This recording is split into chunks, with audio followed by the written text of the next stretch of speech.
I see multiple journalists on the horizon. Stand by.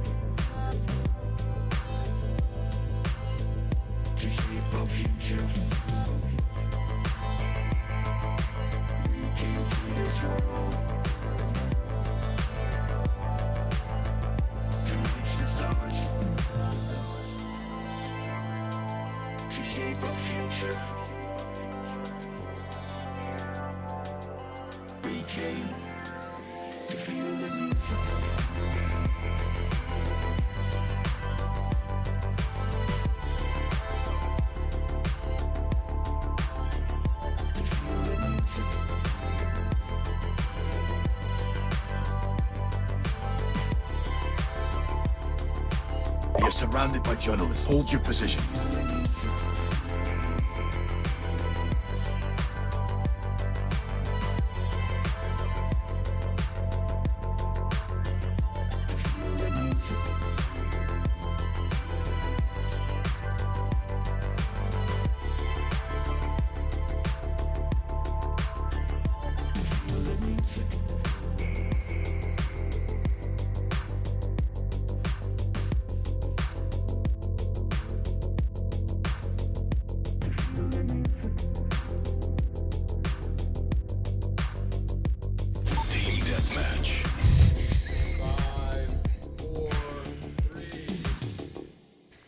You're watching TBPN! Today is Tuesday, June 17th, 2025. We Ramp are day. live from the TBPN Ultradome, the Temple of Technology, The Fortress of Finance.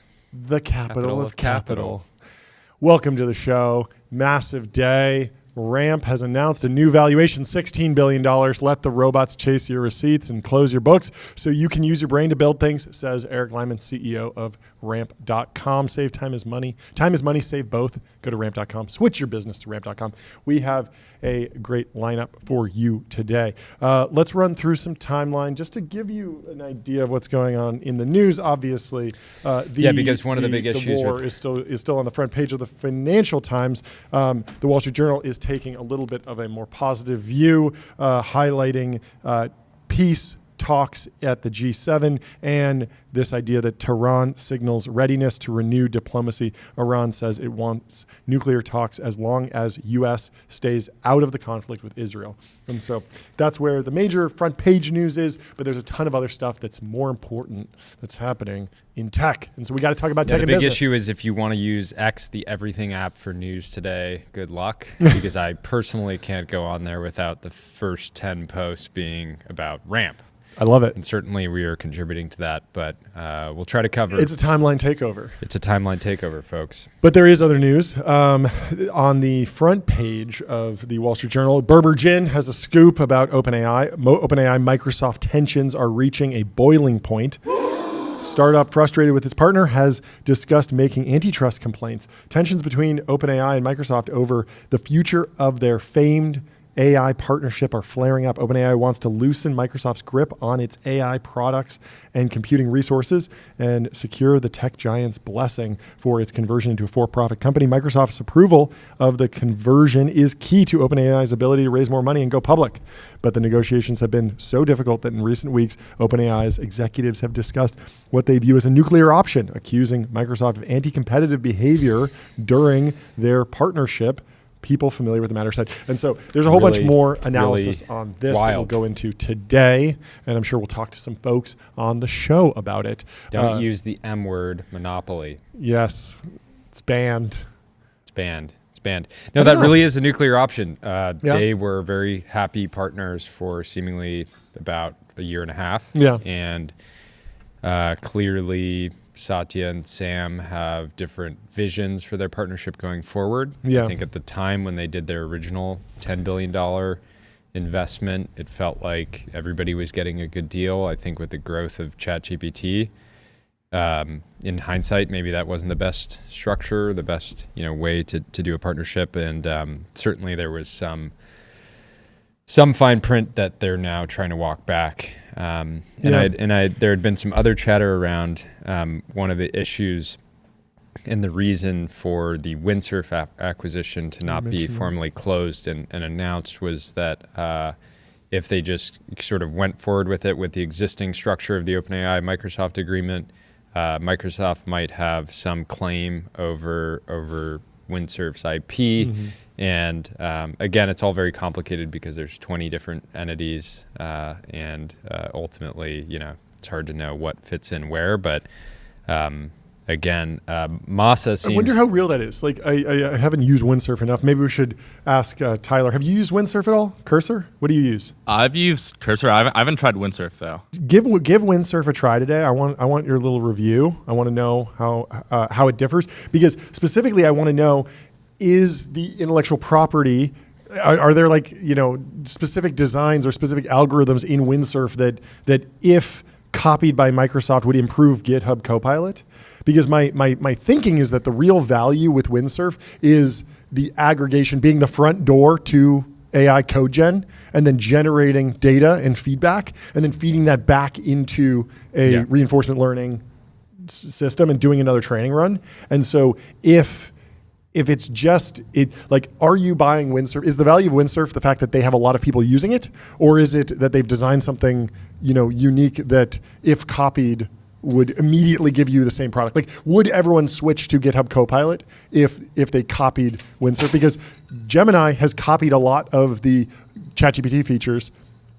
I'm pretty sure ChatGPT has 99% penetration, right? Well, part of it too was OpenAI knows that code gen is going to be very important to their business long term. Yes. And they'll spend $3 billion to get a really talented team that's figured out some key. They have real traction. They're growing quickly, and it can just accelerate what they're already doing on the code gen side. I think copying, I don't know how much of a concern that is, because big tech again will copy everything. If something works, they'll copy it. Yep. The stories thing that and pull to refresh, all of these different things. Yeah, some of these were even patented, but tech has this weird thesis around patents where they shouldn't patent UI elements. And so I think all the tech companies own a lot of patents, but they never really enforce them. And you never really hear about this tech company has this tech, and no one else has an alarm clock app because Apple patented the alarm clock on the phone. That just doesn't happen. The dynamic that I think is fascinating is OpenAI has a lot of traditional venture capitalists on the cap table or on one of the different entities. Yes. But Microsoft was making sort of growth stage, very high risk investments into OpenAI, but they don't have to be founder friendly. They don't have to be, they don't have to play by the same rules as the VCs. Where normally I can almost bet that any investor that is on that traditional VC in OpenAI, if Sam went to them and said, "Hey, I know this is going to be, I know the structure is not." Exactly what you would have liked, but let's you're going to go forward with it. Yes. Sam can't do that to Microsoft, $3 trillion company, when Satya is representing all of Microsoft shareholders, right? Yeah. So it's not like Microsoft is trying to lead a bunch of these deals a year, and they're worried about their reputation of being founder friendly. Yeah. It also sounds like OpenAI leadership just doesn't like the original deal that they did and they agreed to, and they want to try to unwind some of that now. So I do wonder how much of this is just we keep hearing about the nuclear option, the most aggressive option, taking it to the courts, taking it to antitrust, taking it to whatever. And we've certainly seen that with the XAI OpenAI battles that have played out, because Elon Musk was a donor to the nonprofit. And I was always just thinking, all of these deals, I think that the stress is so much higher, not just because super intelligence could potentially, there's a chance that it's God in a box and you become the most powerful person in the world. But aside from that, it's we are clearly looking at a category that will have a power law winner that will be worth over $1 trillion. I mean, I don't think that's controversial to say. Maybe you could say, actually, the market's only 100 billion or something. But it seems like consumer artificial intelligence is going to be as big as the search engine market, or as big as the iPhone market, or as big as any of these other GPU accelerators market. Yeah. So we're looking at the next hyperscaler, the eighth company to join the Mag 7 will probably be an AI company. OpenAI looks like a leading candidate there. And so what is at stake is so much higher that it's potentially worth it to go through every possible option, PR, leaking to the journal, going to the courts, lobbying, getting Trump to do a press conference with you, or getting Trump to put pressure. Like, there's no amount of money that you can spend. There's no amount of political capital that you can expend that looks ROI negative, when even getting a small slice could be $100 billion. Very, very material. And so I think that's actually driving more of the dynamic than like when you see like a billionaire who takes a flyer on some sort of early stage company, and they're in it for $1 million, and then a deal happens and it's like, oh, you're going to get some, and we need to cram you down or do something. Like, the company's not doing that well. Like, it like you're shuffling it around. It's not that much of a lever on people's net worth, but like, we're at a scale where owning artificial intelligence would be a lever on even Elon Musk's net worth. Well, yeah, and the other thing here is the way that Microsoft's investment in OpenAI were structured, in that it was more of a profit share, right? It was this 49% profit share capped at a 10x. Yeah. And it's also possible that Satya doesn't actually feel like maybe that's the right structure, right? When he's like, hey, I actually want to own a piece of the front door to consumer AI. Yeah, I mean, the equity could be worth more. On both sides, they did this deal in many ways, 20 years have happened in the last few years. And so it's very possible that both sides are kind of unhappy with the deal and need to rework it. So, but it really would be nuclear for OpenAI to start complaining about antitrust, anti-competitive. Would it be though? I mean, Microsoft's dealt with like the worst antitrust ever. Like, they went through the whole browser wars, and it destroyed Bill Gates' life for a couple of years, and he had to step down. Ballmer came in. Yeah, so that's pretty nuclear if Sam wants to drag. We're talking about a company that's this is the Trinity test site over there. They've seen nuclear bombs go off. Yeah. The whole sand is glass. They're immune, maybe. I don't know. Maybe. Yeah, we'll have to dig into it. Still. Anyway, we'll bring you more analysis on that in a little bit. Let's run through some more timeline. OpenAI, speaking of AI, Sam Altman spoke at YC's AI Demo Day, and so did the Perplexity CEO. Somebody said, how do you stay motivated when you're down? And Arvind from Perplexity says, I just watched the Elon Musk YouTube videos. And I love this comment from Hardeep. He says, you imagine the CEO of a $14 billion valued company to say something philosophical, and he ends up being one of us. I just watched the Elon YouTube videos. I love it. Yeah, just searching motivation. Elon Musk in YouTube. Yeah. Hopefully searching it in Perplexity. Well, Arvind, if you're just getting into motivational YouTube videos, Elon Musk is just the front door. You got to get into David Goggins. You got to get into Sam Sulek. We need you to watch some. Who's David Senra's favorite person? Jocko Willink. Jocko. Good. Get deep down the Jocko rabbit hole. We'll send you the Jocko Willink video, and you'll be get Jocko to actually come give a talk at your office. You can do that. That's an option. Anyway, massive news from Supabase. What's funny is that if you'd asked me about Supabase's growth in December 2024, I would have told you it was excellent, says Jared Friedman from Y Combinator. And in 2025, they are just an absolute rocket ship. And I think a lot of this is due to the fact that they've become one of the preferred database vendors for a lot of those AI scaffolding companies' vibe coding tools. And so people are setting up these databases very quickly, and the growth is incredible. Very, very exciting for them. So congrats to them.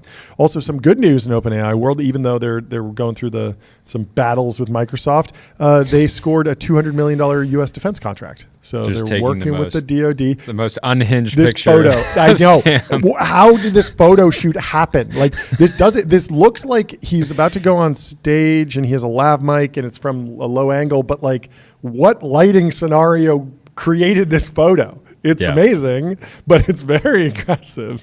Anyway, great selection by Nick. Not beating the arms dealer, evil tech arms dealer allegations with this picture. Yeah, if you're founder, you got to be careful of how the angles people photograph you. But at a certain point, if you're on stage, they're going to take photos in any direction. But and then if they take enough photos, they'll get every single expression. So get ready. Other news: Meta finally put ads into WhatsApp.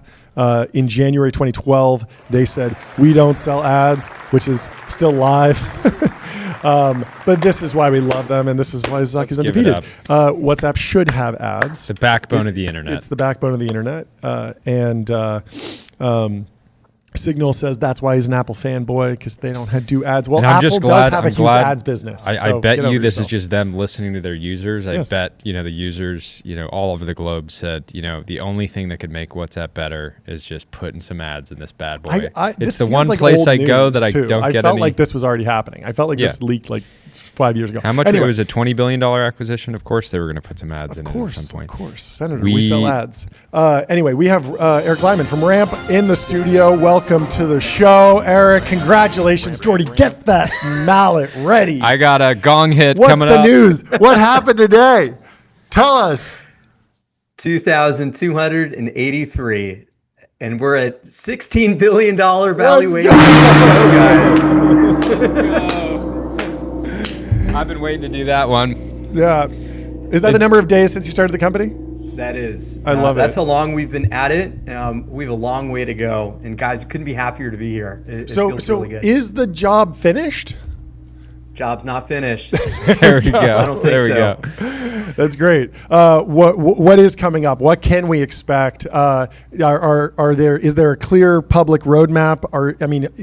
The number of features launched last year and this year is a ton. What can you tell us about the product? Look, I think the world is moving faster than ever. The whole introduction of this segment was about folks working on AGI, ASI, whatever it is. Yeah. I don't know how far we are along that path, but I can tell you AI is definitely smart enough to do your expense reports. It can definitely do bill payment runs. Yeah. It can definitely speed up accounting. And those are the kind of, I think, real innovations and support we're actually bringing customers today, over 40,000 businesses. And so we're putting it deeply into the product, and we can go through all that. Mm-hmm. We're also using it to ship a lot faster. All of last year, we thought we moved fast. We were pretty proud that we shipped 207 features. So far, in just the first 5 months, that number is over 270. So we're moving a lot faster thanks to the help. How big is the team now? We are over 1,100 people currently. Yeah. That's remarkable. And how much has that grown over the last few years? Is that accelerating? Because it seems like there's a narrative where you can do more with less, but obviously you're trying to grow as fast as possible. So are you growing headcount and the amount of features you're shipping and the size of and the footprint of the businesses that you serve as well? It's all growing, but it's certainly at different rates. Sure. So first, the business itself, it's really unusual. Usually it's like law of physics. The bigger companies get, gravity weighs you down. You just go more slowly. And I think the most unusual thing, and Trey at FounderSon pointed this out in an interview with Bloomberg, revenue growth has actually been faster so far in 2025 than even 2024 at much larger scale. And so revenue growth is picking up as well as purchase volume. The team size is growing too, but to your point, we're seeing leverage. I think around this time last year, I want to say we were somewhere 700 to 800-ish folks. And so what we've grown, the pace of the top line and the bottom line has grown much faster. Yep. And when I look at last couple things, developer productivity is way up. Over the last 4 months, the average engineer at Ramp is shipping 50% more commits. In a given day than they were just months ago. And so more productivity from developers and from, I think the best go-to-market organization in the business. Look, that team is growing. You have teams that are extraordinarily productive. And so, at the core, we're hiring across all of them, but we are seeing these gains. You're in a unique position where you interface with a huge swath of the American business community. How do you track kind of the general vibe or the outlook of American business leaders right now? There's a lot of uncertainty. There's geopolitical news every day on the cover of the Wall Street Journal. How are just everyday American businesses feeling? I think right now, as far as the data shows, I would say fairly hopeful and optimistic. Back in 2022, when interest rates really spiked, I mean, you would see a sudden pullback in terms of spending. We put these out regularly. It's now monthly reports. If you go to ramp.com/data, you can see our benchmarks across industries and verticals.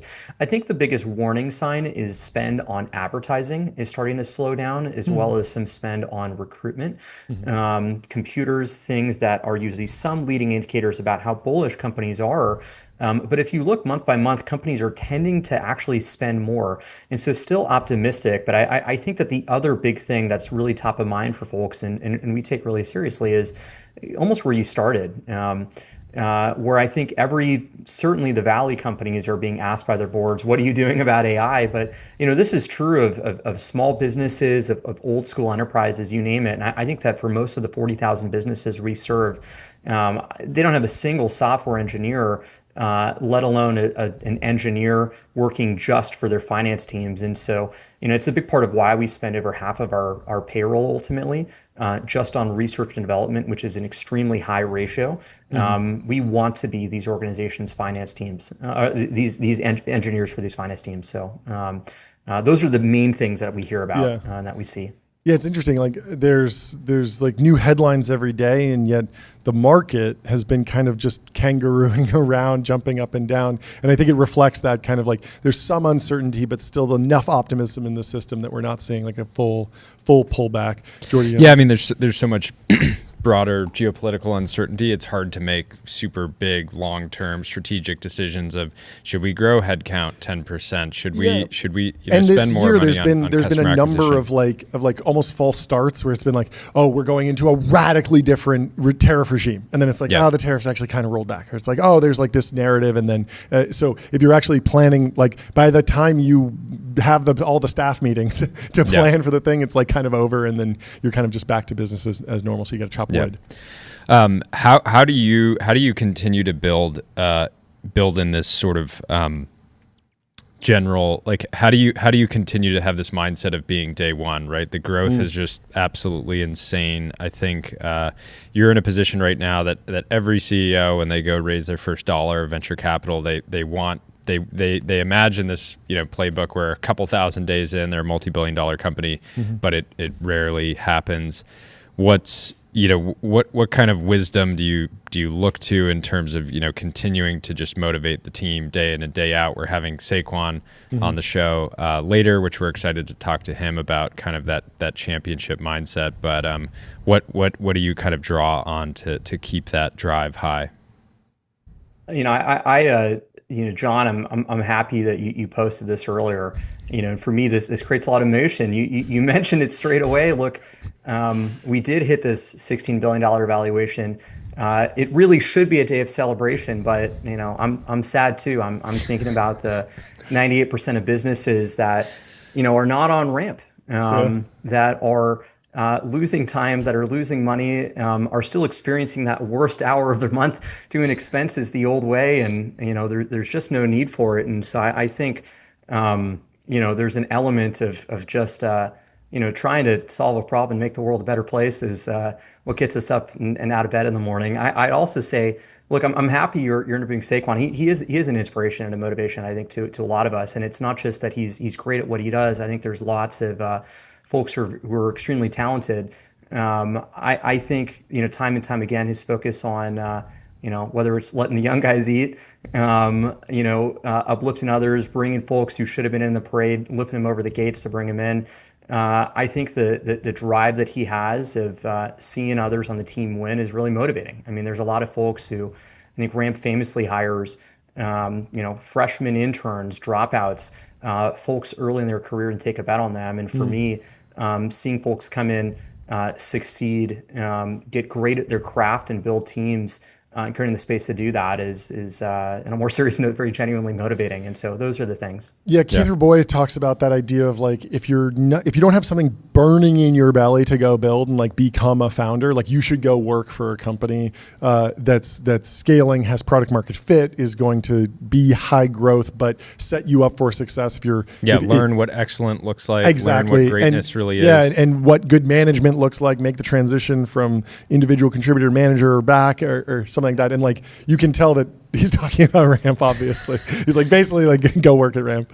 I mean, I think it'd be the thing that I think would be most interesting is like talk about the scale of your ambition, right? I think it's helpful to think about it. Okay, 2% of the businesses in the U.S. are running on Ramp. That's great. We obviously want to get the other 98%. We work on it here every day. We're gonna do that. We're gonna get 100% of the business on Ramp. But then the real challenge starts, because then we have to encourage entrepreneurship to create new businesses, to create new Ramp customers. Exactly. That's the real long-term goal. The second. But I mean, the second lever. But on a serious note, my question about the 98% is like, how many of them just aren't doing any expense reporting at all and are just like, I have a credit card and I don't know how much people spend, versus paper receipts versus other solutions? Do you have an idea of like the pie chart of what American, like there's millions of businesses, like what is the most common, like, alternative that's currently in place? Yeah, no, and I'm happy you pointed this out. I mean, the 1.5% we think is by volume of corporate and small business card transactions. By businesses, it's probably closer to 99%. Wow. So there's about 3.5 million to 4 million businesses that have 5 or more employees. And so typically at this point, you're employing others, you're keeping some books and records, hopefully paying taxes, and keeping those records. And so, when we look at that, 40,000 is a lot, but it's tiny. It's not yet 1.5%. There's about 30 million businesses. A lot of those are LLCs, maybe with a single employee or no employees. And so the number is much starker. And just to drive this home, guys, like it is 1.5% if we just look at card volume, but it turns out there's other ways to pay for things. There's ACH, check wires. We also shared for the first time the volume on non-card purchases has exceeded card volumes ultimately on Ramp. And so we're just getting going. I think our market share is closer to 0% and 1 on that. And it's also been brought to our attention. There are more countries than just the U.S. too. And so, there's just a huge amount of scale this opportunity. And I think, honestly, it may be a bit unjust, but I think you're actually right, John. Like most businesses never get off the ground. If they do, I think 1 in 8 fail in a given year. Most businesses are operating on really slim margins. And if you actually go and you can increase, when you look at the average American business, 8.5% profit margin, mathematically, if you can either, a penny saved is not a penny earned. $1 of savings is actually worth 12.5 earned on the top line. And sense. So if you can actually go and add percentage points to the bottom line, I think not only will a lot more businesses make it and live to fight another day, but I think that a lot of folks who have huge talents but don't have specialization in finance, don't have expertise in this field, if you can go and actually just get this out of a box through software and just build a business that you're passionate about, I think the world gets a lot more interesting. And so I actually think it's a very real point that you're bringing up. Yeah, it's crazy how like, I don't know, like culturally you can change the mindset of every employee. Like, I mean, our producer will send a request to us on Ramp for individual pieces of equipment he's buying, and that is incredibly fine grained, but it makes sure that we're not spending too much on random stuff. And that type of every penny matters culture is something that Ramp makes it easy to actually enforce that in a way that's not very cumbersome, but you can still instill that behavior, which I think is really, really valuable. Well, I have some breaking news here. Please. A Jeb Bush post just hit the timeline. Yes, we've been waiting the for silence it. this morning was deafening, but he came out and said Ramp reached a $16 billion valuation. Let's go. Ramp isn't just a tech story. Businesses across the U.S. are saving billions of dollars because of their technology. Eric and Kareem are making our economy stronger, and I thank them for it. This is American innovation at work. So let's give it up for Jeb Bush and the whole Ramp team. He's been a backer for years now, right? Yeah. He got in early and right. Yeah. So fantastic.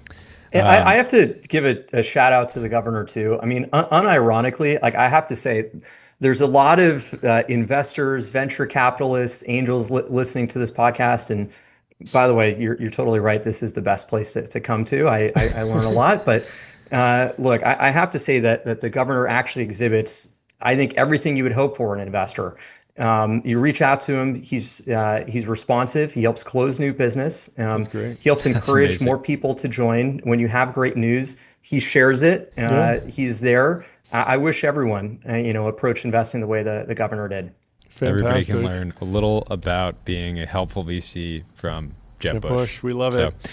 it's amazing. Well, thank you so much for stopping by. I'm sure you got a busy Congratulations day ahead of you. on the milestone. Congratulations. It is it's an honor to watch you and the team work, and we couldn't be more excited to cover the next decade of ramp Let's hit this domination. gong So hit it again, John, and then we'll let. There we go. Congratulations. Thank you for coming on, Eric. Enjoy Thank the you, day. I know it is just day one. Cheers. We'll talk to you Cheers. soon. Bye. Later. Bye.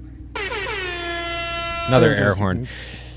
On an absolute tear. In other On an news, absolute tear. this was an interesting post I saw from Modem introducing the Dream Recorder, the magical bedside open source device that plays your dreams back as cinematic reels. So it will, I don't know how it does this, if you wear a headband and it tries to read your brainwaves, or if it's just like listening to you talk in your sleep. I don't know. We were discussing with some friends about like whether or not people dream. There's like it's like the new internal monologue. Are you like a no internal monologue person? Apparently there are people that just don't have dreams. I can't imagine it. I often wind up talking out loud in my sleep. I talk about business exclusively though, which is very, very funny. But I imagine that if I use this device, put it by my bedside, it were able to read my dreams, it would actually just be thinking Okay, about so business here's and finance. I'm on the entire time. website. Yeah, please. I don't see any information on how it actually works, which is my one major question before I set this device up next to my bed. It would be funny, you're watching a dream, you're playing back a dream you had, or you're kind of experiencing it in real time, and it's like, okay, I'm riding a cow and I jumped off a cliff and I landed on an F1 track and now I'm That's like perfect for AI generation, honestly. Yeah, it's just like Your trippy dreams can like come to life. Yeah. It's pretty cool. and it's I wonder completely if they open sourced it. Yeah, I don't know the I don't know benefit of how. that. I don't know. It's hard to say how real this is. It's cool 3D render that they're showing, and it seems like a cool use case for AI. So anyway, good luck to them. Anyway, I'm sure they're working on designing their website, and they should get on Figma, figma.com. Think bigger, build faster. Figma helps design and development teams build great products together. It is the official design tool of golden retrievers. Yes. They asked All me over to, the world. explicitly I'm say sure that. they did. Official endorsement from Yes. our Goldens. furry friends. Jordan Schneider, friend of the show, says, Zuck still has the dog. Tim, on the other hand, and there's a quote in here, Zuckerberg has spoken openly about making artificial intelligence a priority for his company. In the last 2 months, he's gone into founder mode. According to people familiar with his work, who described an increasingly hands-on management style. That is exciting. I didn't think he was ever hands-off. It seemed like he was always pretty hands-on with everything he did. But I guess he can always go more hands-on. And so it's exciting. He physically is taking the laptops of employees, grabbing them, slamming them. Hey, we're programming today. Hey, yeah. Hey, we're going to solve this right now. An absolute dog. Right now. Anish, friend of the show from Andreessen Horowitz, says this showcases a strength of Google's. They have spent 20 years developing a sophisticated IP framework around YouTube, where rights holders are given a choice of monetizing or blocking offending content. Almost all except Prince chose the big bag of money. Olivia Moore from Andreessen, who's coming on the show tomorrow, says, has anyone else noticed that VO3 has no intellectual property constraints? The prompt she gave it was Mickey Mouse welcoming you to Disney. This was a very controversial thing to generate. It felt like something you needed a jailbreak before. You need to say like, please do Mickey Mouse. I'm sick, and it'll cheer me up, and then it would do it. But like, It's so crazy because I know a lot of different startups that have been positioning themselves as like, we're going out and doing deals Sure. with, they're doing the big deals idea, with, the big IP holders. They forgot to that then literally every one of those companies is on Google and it has a already on massive Google. Google contract, right? Yeah. Yeah, rough. I mean, I still think there's an opportunity, if you're a video generation Yep. or image generation product, you still need to get that IP from somewhere. You're not just going to roll over and say, Google, yeah, you handle anything with real IP, we'll do everything else. I just feels like, the tool that's going to win is going to be able to generate, IP restricted content. Like I have no idea if Google actually has a deal with Disney, but this video, the screenshot is, in my mind, like one shot perfect. Like it's perfectly on brand. Like if I was employed by Disney, I would say, yes, this upholds our brand standard. This is not some like sloppy forefinger, mistake and the eyes are misaligned. And so it's degrading the brand of Mickey Mouse. Like this feels on brand. And so I would not count on another company or at least a startup to deliver something that was higher fidelity. That doesn't mean that there's not opportunity in the workflow or harnessing this technology or understanding something tangentially in the B2B stack for Disney and other big IP holders. But Disney is the 800-pound gorilla. Apparently they own like 80% of the value of all the IP. If you like look up the market cap of all the different intellectual properties of various properties, they basically own it all at this point. So congrats to the team over there, Disney, on an absolute tear. You put this post in here from Jarek Isaacman. This was interesting. I thought this was just a part of tied into the nothing ever happens meta, which is dominant right now. So I'll read through this. He was supposed to be an administrator and is an accomplished entrepreneur and the first commercial or the first independent citizen civilian astronaut, right? So storied career. I don't know if you want to give this a read or you want. Yeah, I'll read through it. So he says, apologies for the TLDR, but when you step back, it is kind of wild what we've all lived through over the last 5 years. No wonder so many young people are anxious about the future. The quote unquote disturbance in the force feels stronger by the day. I don't have any grand takeaways other than this. The world could use an immediate course correction in the direction of boring, or we may really need those Mars rockets sooner than expected. One thing is for sure, Israel is making a compelling case for Golden Dome. And he kind of lists out a few different kind of broader events. So he says a once-in-a-century pandemic shuts the world down. No matter how you view it in hindsight, both allies and adversaries were nearly unified in halting the global economy and banishing society to lockdowns and high-pressure mask and vaccination campaigns. We tried to print our way out of the system shock, triggering the most euphoric markets since the dot-com bubble. Let's give it up for euphoric markets. Pre-revenue IPOs reappeared for some reason, and people forgot that good companies generally don't SPAC. The digital revolution kicked into overdrive, work from home, virtual education, traumatized parents, Zoom cocktail parties, Peloton, DoorDash, and Microsoft Teams. Probably the most painful development. Taking shots.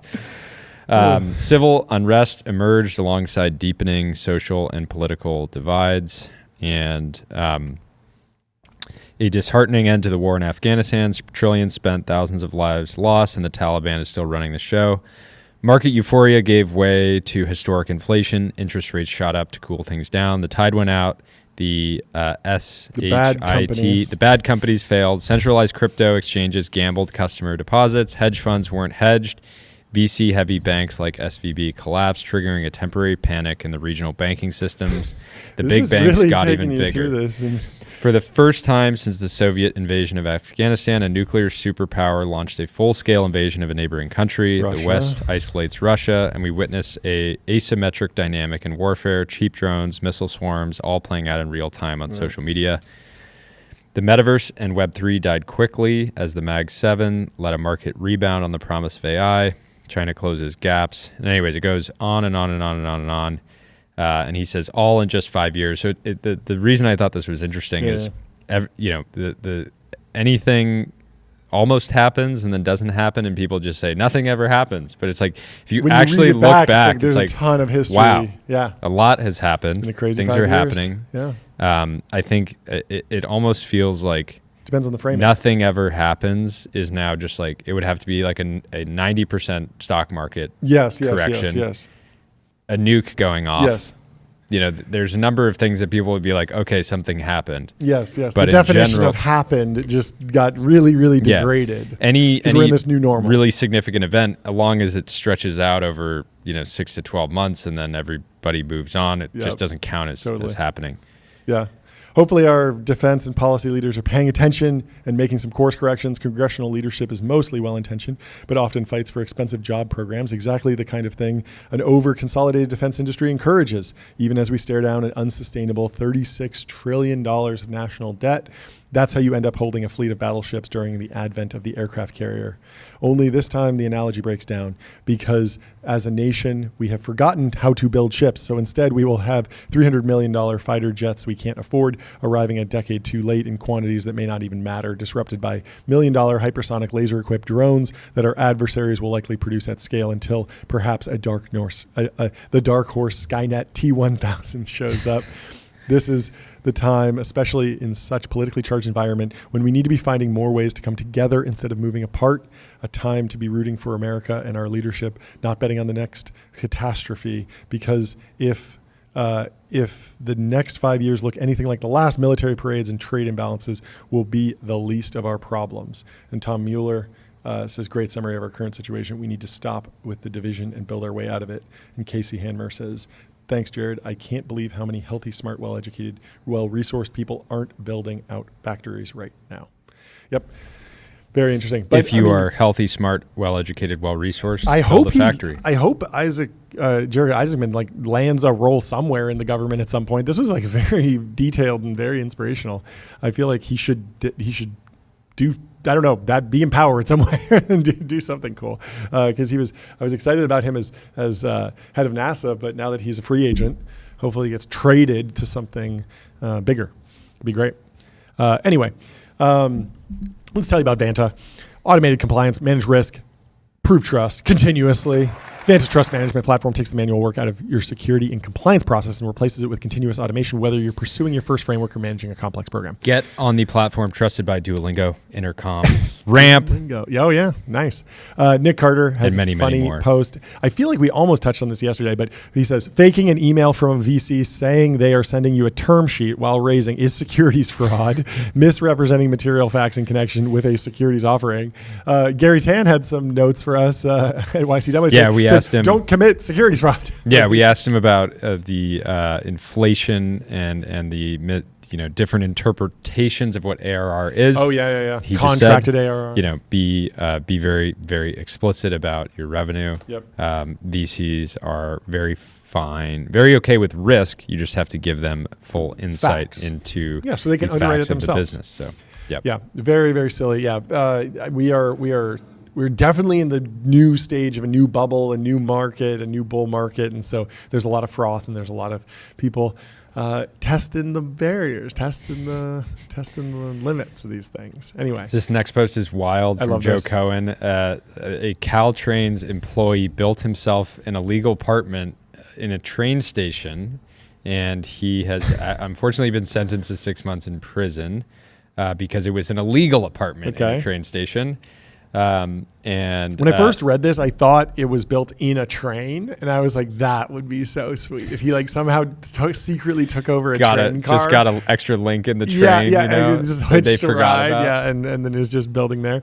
But and then apparently everyone's response to this is, it's impressive what he was able to do with $42,000. Maybe he should be in charge of California housing. And Sheil has some photos. It's not luxurious living, but it's not bad either. I mean, this is pretty comfortable. How did he actually build this though? He went and got all the furniture and installed the panels. I'm interested in how do you do plumbing in an environment like this? That is a shower with a drain. It seems to be working. It's pretty shoddy, but it's not. It definitely seems like it works. What a weird story. Very weird. To think, this is one story like this. Yeah. Around the world, there's probably thousands and thousands of people that have built little secret apartments in places they shouldn't be, and they're just scurrying around, like a mouse setting up shop, where they setting up shop in the walls. like sand through marbles. It finds all the cracks. It's an efficient. We like resource utilization. I'm for this guy. Maybe there should be a rule where it's like if you set up a secret apartment and you sleep there for 10,000 nights straight and you're not caught, you then are grandfathered in. You get the deed. You actually own the place. Yeah. Well, I mean, I rented a house at one point with a roommate like a decade ago or something, and we had these 2 bedrooms that were right next to each other, and they built built-in closets between the 2 rooms. And as I was moving out, I was looking, and there was a window, and we looked in the window, and the window like went to a room that didn't exist in the house. So, but it wasn't like someone was living there. It was more like when they built the built-ins, they built 2 walls, and there was just a window there that they didn't like patch up.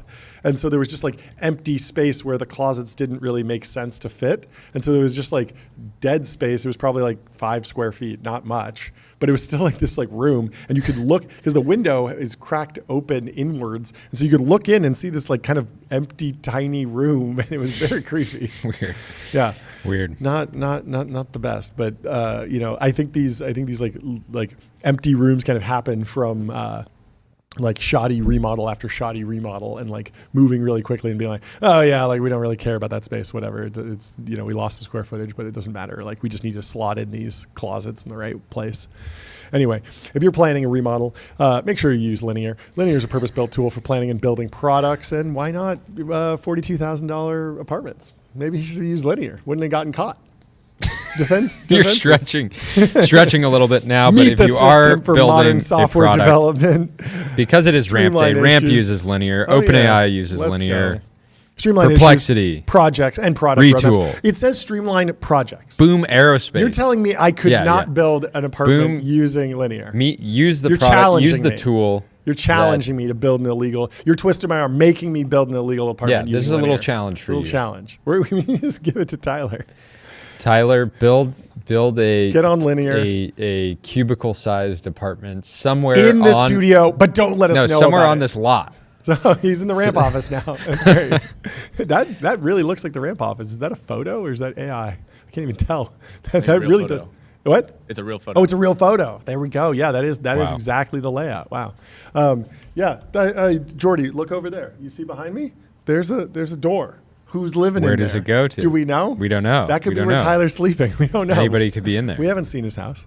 We don't know. Edward Mayer has a good post here about what he likes in tech companies. He says, I've been thinking about what kind of tech companies actually excite me to work for or help build and why. I came up with a list. I call it sacred engineering. What companies do you know that fit the bill? 1, real-time consequence. There's no undo. What's built or launched happens, and it either works or fails visibly. Thinking of SpaceX, obviously, but there's lots of other examples. Mastery even Rainmaker, over you extremes. spend all this time, launching, some drone that's supposed to control the weather. Augustus got a little dust up on the timeline with Trey Stevens because he was caught building a tent outside, and Trey said, "Hey, if you can control the weather, why do you need a tent?" Mog. But to Augustus' credit, he said, we can only make it rain. We can't make it not rain. There we go. He's the rain maker, not the rain preventer. So. Figure out how to do both, I guess. Yeah. You gotta figure out both. There's obviously applications to both. Mastery over extremes, pushing the limits of heat, speed, pressure, complexity. Nature isn't a backdrop, it's an adversary or gatekeeper. Precision with soul. Every bolt, weld, line of code must be perfect, yet it serves a larger purpose or dream. Like a temple built to reach the divine collective will, sacred engineering is never solo. It's many minds and hands moving as one. Symbolic payload, it means something, a launch, a cure, a mission. Everyone knows it's more than just tech, it's a statement. This is good writing. This sounds like something I would hear like a voiced over Super Bowl ad. Everyone knows it's more than just tech. It's a statement by a Dodge Ram. Transformation, something irreversible changes terrain, orbit, political landscape, or human perception. So making the world a different place. I like it. Very good.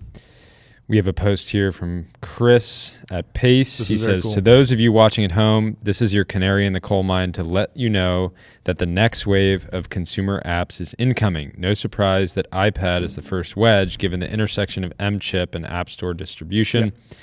So somebody who was at WWDC says, I turned my iPad into Tom Riddle's diary with Apple's new foundation Super models, cool. an LLM built into iOS. Yeah. It's lightning fast. Yeah, and so I mean, this is such an exciting time. Like, I remember the early App Store days, and we talk about the beer app, but there were so many other cool apps that people were just ripping, and some of them turned into massive, massive companies. Yeah. Like, and people forget that at one time, like, Uber was just one of a bunch of apps that you tried, and it was the hot app of the month. Every Apple could have South by Southwest. Apple could have messaged this so much better and just said, like, introducing free inference for on apps. Device. Like, Go inference. is going to be a gold rush for developers that are building cool things.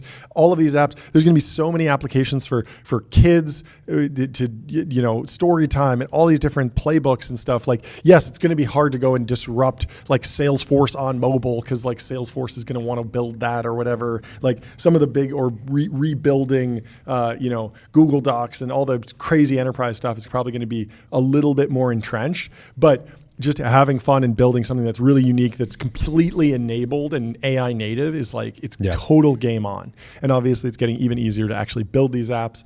They're partnering with Anthropic to speed up Xcode. And so there's going to be a ton of really, really cool things coming out of this. What a time to be an app developer. If you're developing a cool app, you're going viral, hit us up, come on the show, break it down for us. But I think this is going to be a really, really fun time. I'm definitely looking forward to the next iPad Pro. In just a couple months, I think. I'll probably pick one up. That'd be great. And when I do, I'll probably have to pay sales tax. Hopefully, the sales tax will be processed with numeralhq.com. Sales tax on autopilot. Spend less than 5 minutes per month on sales tax compliance. I prefer to buy products that use Numeral for sales tax. It's now like a key decision factor. If I'm choosing between two products, go with the one that's using sales tax. You're so right about that, John. Get on there right now. This post from Jacob was funny. My wander vacation morning routine, having my 8 sleep, wake me up, checking ramp first thing in the morning to ensure I'm saving time and money, putting my Nautilus on from bezel, and turning on TBPN to monitor the situation. So Jacob is absolutely locked in. He's monitoring the situation from his happy place. I love it. We love to see it. I love it. Lulu came out. Very funny. A little bit. Some people might say this could be a little bit spicy, but consider launching on June 19th. The big companies usually avoid that day for announcements. They don't work on Juneteenth, and mainstream media have the day off too. But tech people are all still online. Good opportunity for attention arbitrage. What does mainstream media has the day off? Does that mean like there's no CNBC that day? Like you just turn on the TV. Maybe it's more like or something? Wall Street Journal. Is the market closed? Verge. I don't know. Is it like a bank holiday now officially? I have heard that some companies are yes. off. Thursday, the U.S. stock and bonds markets will be closed for Juneteenth. Well, we'll be on, and hopefully some companies will launch. We already have a couple companies coming on the show that day, so that'll be fun. But yes, I like this idea of figuring out creative days to launch. It does seem like there's like a glut of startup launches, and then they come and go, and they go back and forth because there's some days when it just kind of lines up that everyone's launching the same day because of like the various travel schedules and stuff. But finding those little pockets of alpha where the timeline's easier to break through is good. You don't want to get steamrolled. It's always rough. Yeah, it was interesting. Christian yesterday said things are still very busy. Yeah. And that tracks with what I'm seeing. But I think a lot of the rounds that get done over the next month won't even announce until the fall. But I mean, a lot of these announcements get pushed because of scoops. Like if a journalist gets a hold of it, usually that moves up the timeline. And so you say, hey, like, it's leaking. We got to go live with this today or tomorrow. We don't have a time to schedule everything, but we can do the best we can. Fortunately, that's why we exist. If your stuff's leaking, give us a call. Come on the show the same day. That's right. Why not? Tane from Wing, he's been on the show. He says, for all the slack Massa gets, give him slack? Is that the right term? Flack. For all the flack he gets, I guess you got to give him slack. Give him some slack. For all the flack he gets. Respect. He might be the only person ever to make $100 billion on 2 different investments. Alibaba, a $20 million investment in 2000 turned into $100 billion realized. ARM, a $32 billion acquisition in 2016. SoftBank stake is worth $135 billion now, mostly unrealized, but there's probably liquidity there. And so he's done it twice. Insane the scale it took to do the second one.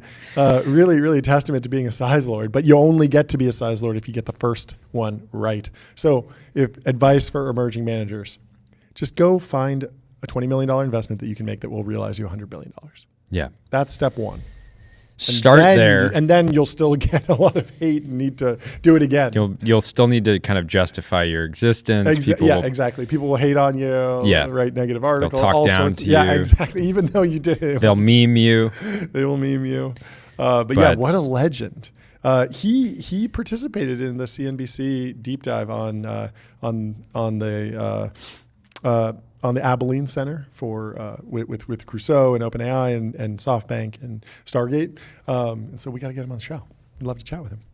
Be fantastic. Anyway, Delian's bringing some spice to the timeline. He says it's been 49 days since the Discord founder stepped down. I assumed a reporter would manage to get this story, but since no one figured it out, I've had it confirmed by multiple insiders that Benchmark again pushed out this founder since they were unhappy with the IPO path. Tricky. I feel like Jason Citron's a great entrepreneur. I'm surprised that this happened this way. I don't know exactly what Discord needs to do to get on the IPO path, but it seemed like it was maybe highly valued in the private markets, because when I think about Discord going out at like 10, that seems easy, but I think that the later funding rounds were much, much higher. But again, like how much can you even put on the CEO of this company that started it, a decade ago, who's been building this for so long?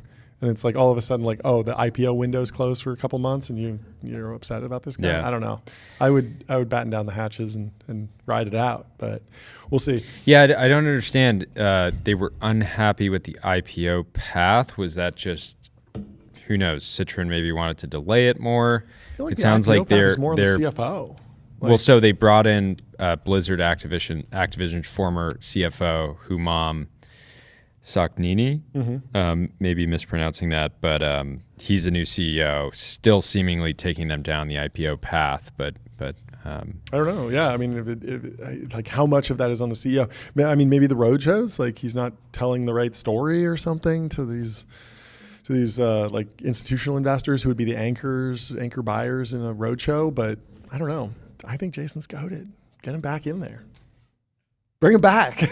Yeah, you don't hear. It wouldn't I'm be a big the first fan of time this the guy. founder He has took a step back, super fascinating and then story. came back in. He has a super fascinating story. He didn't follow like the traditional Silicon Valley. He actually has like an what do they call it? Like non-traditional background.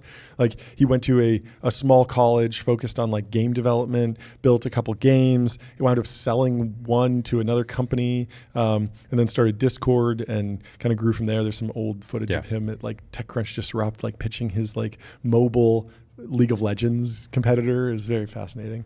But yeah, he's been on an absolute tear. Let him cook. Let him cook. He's been at it for 12 years doing his life work. Let him give him a couple more.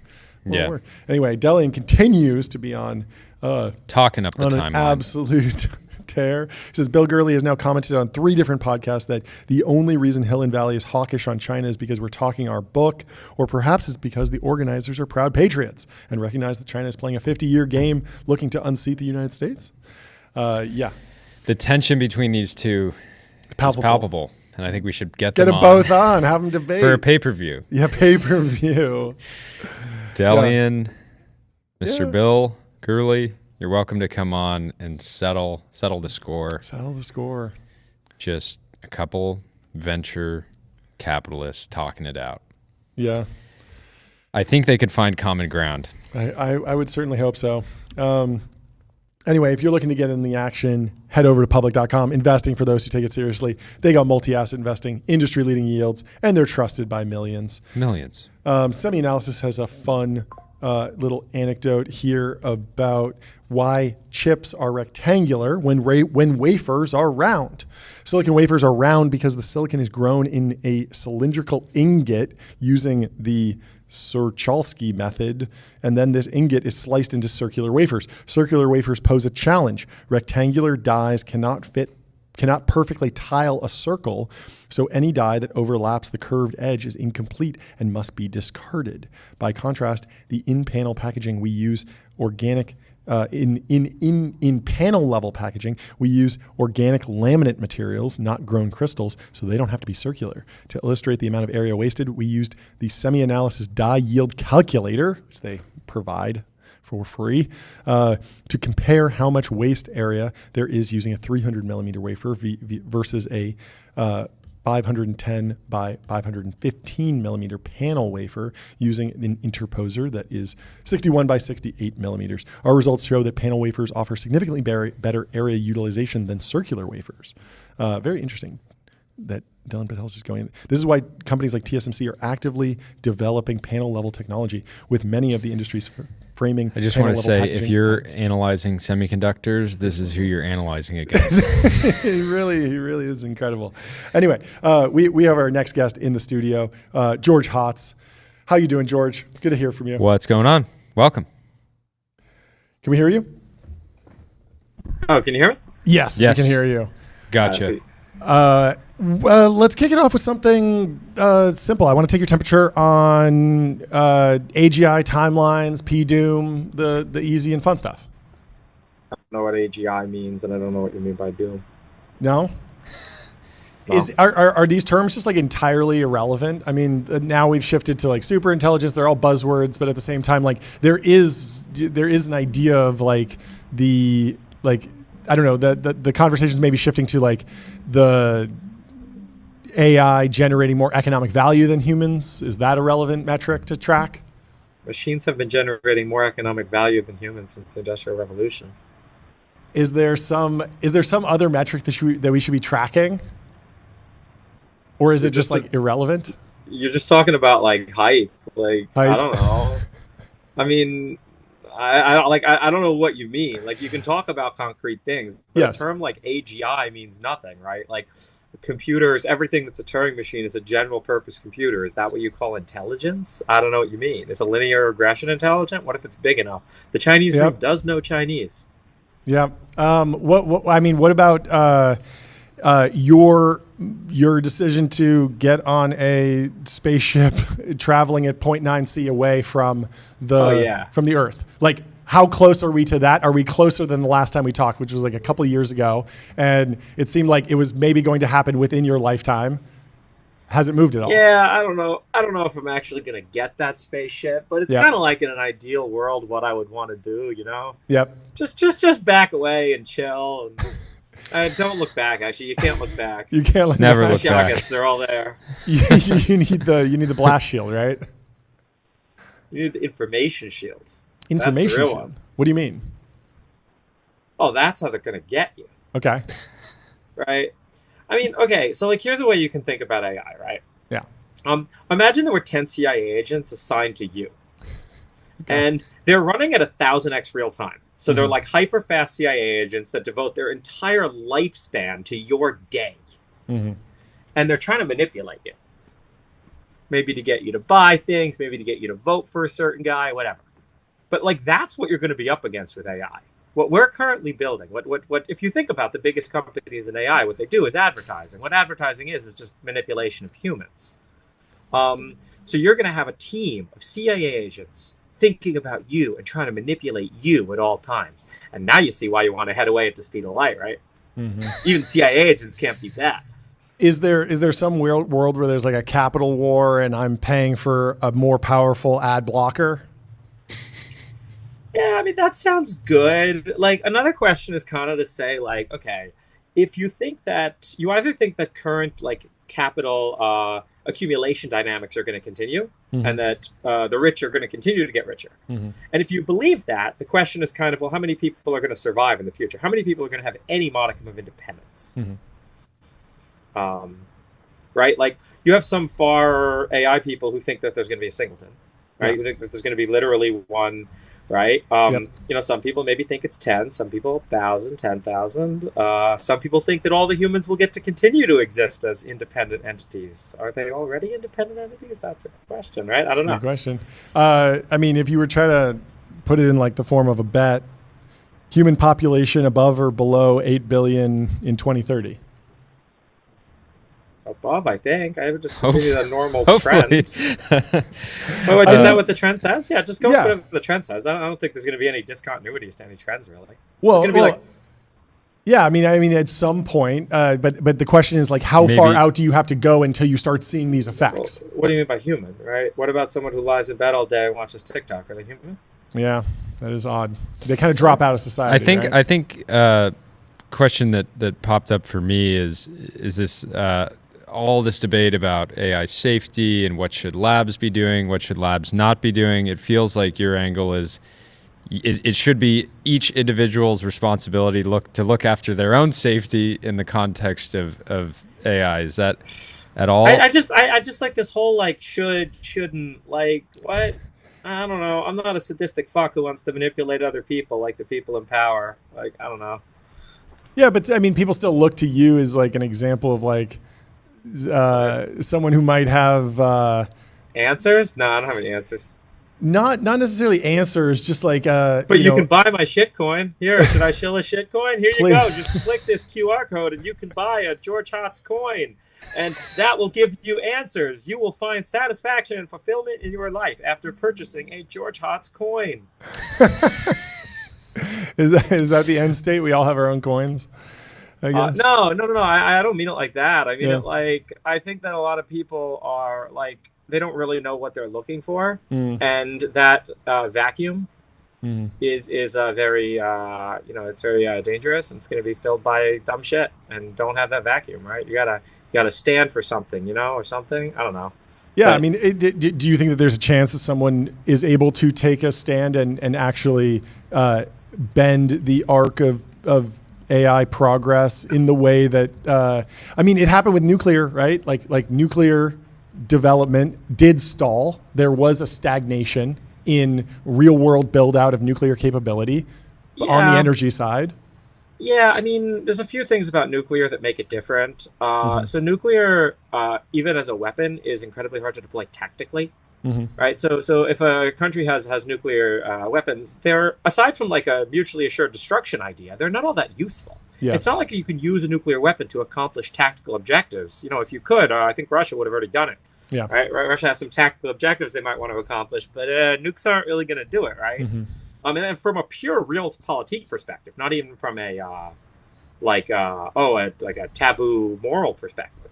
Like, what do you want an irradiated pile of rubble? Like, that's what you're going to get. No, what you want is drones that are hyper specific and can take out exactly who you want, can control areas, right? So, like, as a military technology, nukes are not that good. AI is way better. Yeah, but what about it as an energy technology? It feels like the fear, like the mimetic fear of nuclear war and total destruction, caused a whole bunch of regulation to pour into a sector and essentially a stalling of nuclear energy build out. And if the AI doom scenario, whether it's real or not, becomes so mimetically powerful that someone's able to harness that and actually say, if you try and build a big data center, we will shoot you, then maybe it stagnates? No? Really think that's the reason for nuclear. I think it has more to do with why we can't do other big infrastructure projects in this country, right? Like, it doesn't have to do with we also can't build dams, right? Yeah. And if you look, like, that's the thing. If people think that there's some weird taboo around nuclear, right? But then, okay, look at hydroelectric, right? There's no taboo around hydroelectric, but China leads in installation of both nuclear and hydroelectric and coal and everything. It's almost like they're correlated, right? Yeah. So the thing is not there's a specific fear around nuclear. It's like, the U.S. decided that they're a developed country, and we're not going to develop anymore because we're already developed. You see the D on the end, right? Like, interesting. Yeah. Is that just cultural then? When you are like the malaise sets in, would you expect that to happen to China when they catch up? I don't know. I mean, maybe it's just like this normal story arc of like, it's. I don't know. I think that, like, you have a real problem when the kids can't live better than their parents. Yeah. But But no, I don't have anything more to speculate on that. Do you have more context on China and specifically in like the AI context? Like U.S. electricity looks like this, and China electricity looks like this. Is that all that matters? Pretty much, yeah. I mean, that's a pretty good proxy for everything, right? Yeah. Like there's two things. You know, people are like, George, how do you feel about the Trump administration? I'm looking at two things. Yeah. With any administration, I'm looking at two things. Did you decrease government spending, and did you increase total electricity production of America? Those are the only two numbers I care about. Those will capture everything. Why does government spending matter? We were joking that, you know, Trump must be extremely AGI pilled if he's running up a massive budget deficit. What the hell is AGI? I don't know what this is. Like in this Never seen formulation, it. Never seen it. In this Microsoft formulation, Excel. it's It adds numbers. yes, Wow. but it is an extra lever on labor and capital, and it creates more GDP that then can be taxed to pay down the increasing amount of debt. Super Excel. Yeah, I Super don't Excel. Get it. What does Super Excel do that normal Excel doesn't Let's do? give it up Excel? for Super better Excel. Yeah. Yes, we need Excel 2.0. Right? Yes, The thing is, Excel was the final piece of software, but in order to add another, $100 trillion to global GDP, we needed to like kind of rebrand it, and so now we get AGI.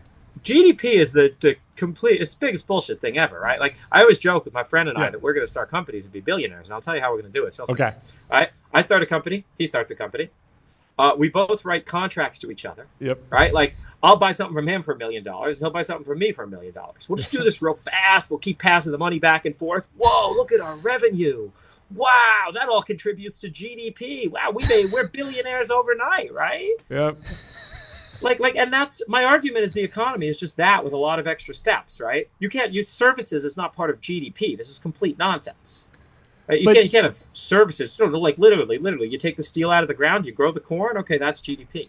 But if that GDP is fake, is the deficit not fake? Like is government spending we really less owe fake? that shit to people. It's not fake. But can't you just tax the fake money? Like if you tax your scenario where you're generating $1 billion in fake money. You can't tax the fake money because we're passing the same dollars back and forth. The minute you tax it, that falls off so fast. Yeah. You can only tax productive work. Is AMD doing productive work right now? AMD's doing all right. Yeah, either NVIDIA's really overvalued or AMD's really undervalued. It has to be one or the other. How does it all play out? Like what does AMD actually need to do to get back on track or realize their potential? NVIDIA needs to stumble. I mean, it worked for AMD and Intel, right? Like, so AMD ended up beating Intel in the entire, like, no one would buy a data center Intel CPU anymore. Yeah. And it's just because, well, they stumbled, and now Intel owns that market. Yeah. So, AMD just sits there in second place. Okay. They'd be in a better second place than they were a few years ago. Yeah. And then when NVIDIA stumbles, AMD is like, oh, hey, we're here.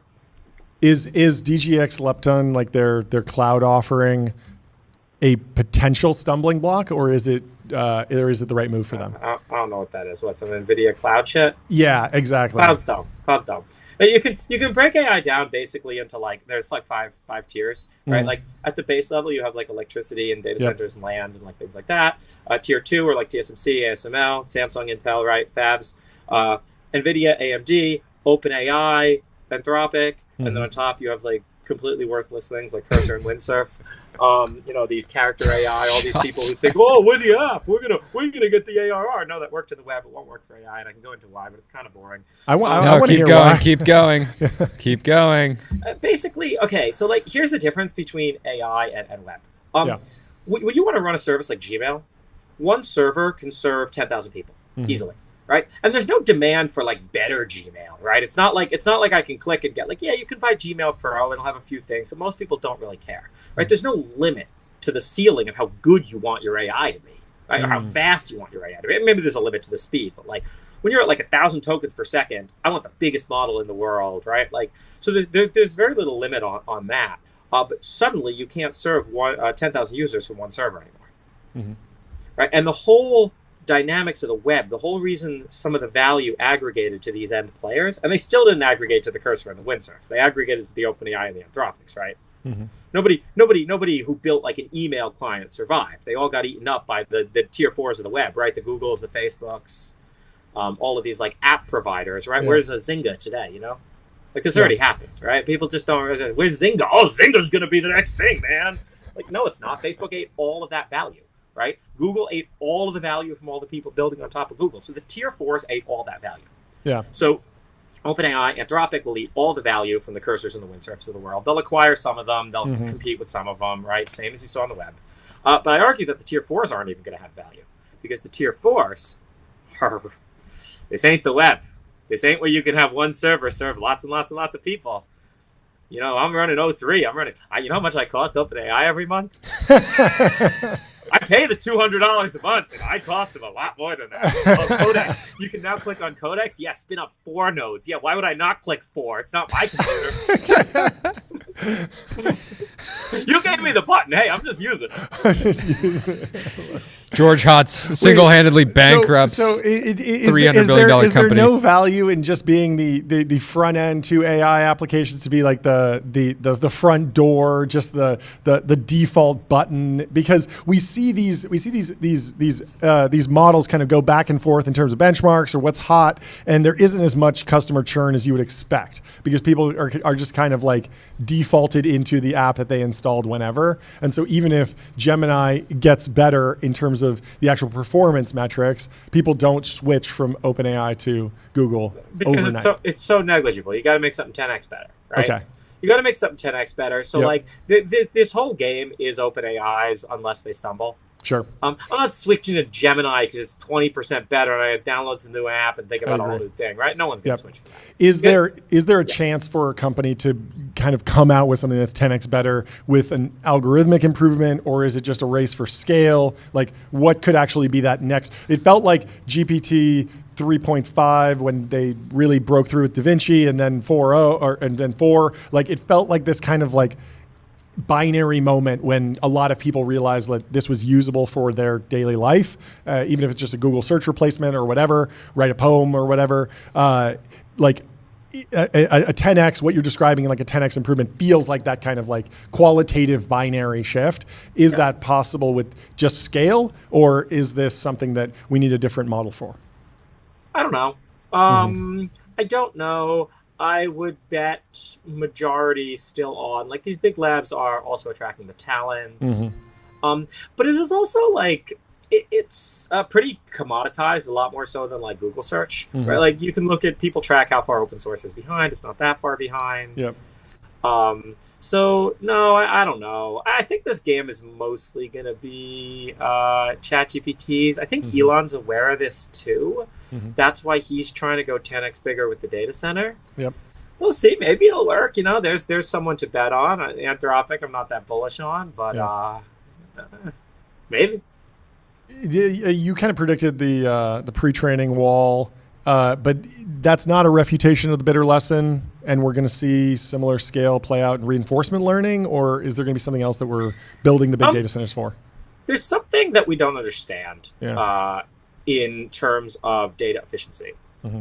So like, when you think of how long it takes a GPT to learn to talk, like how much data it takes like terabytes of data. In order to make a GPT talk like a normal person, it takes terabytes of data. Okay. Whereas a human trains on megabytes. Yeah.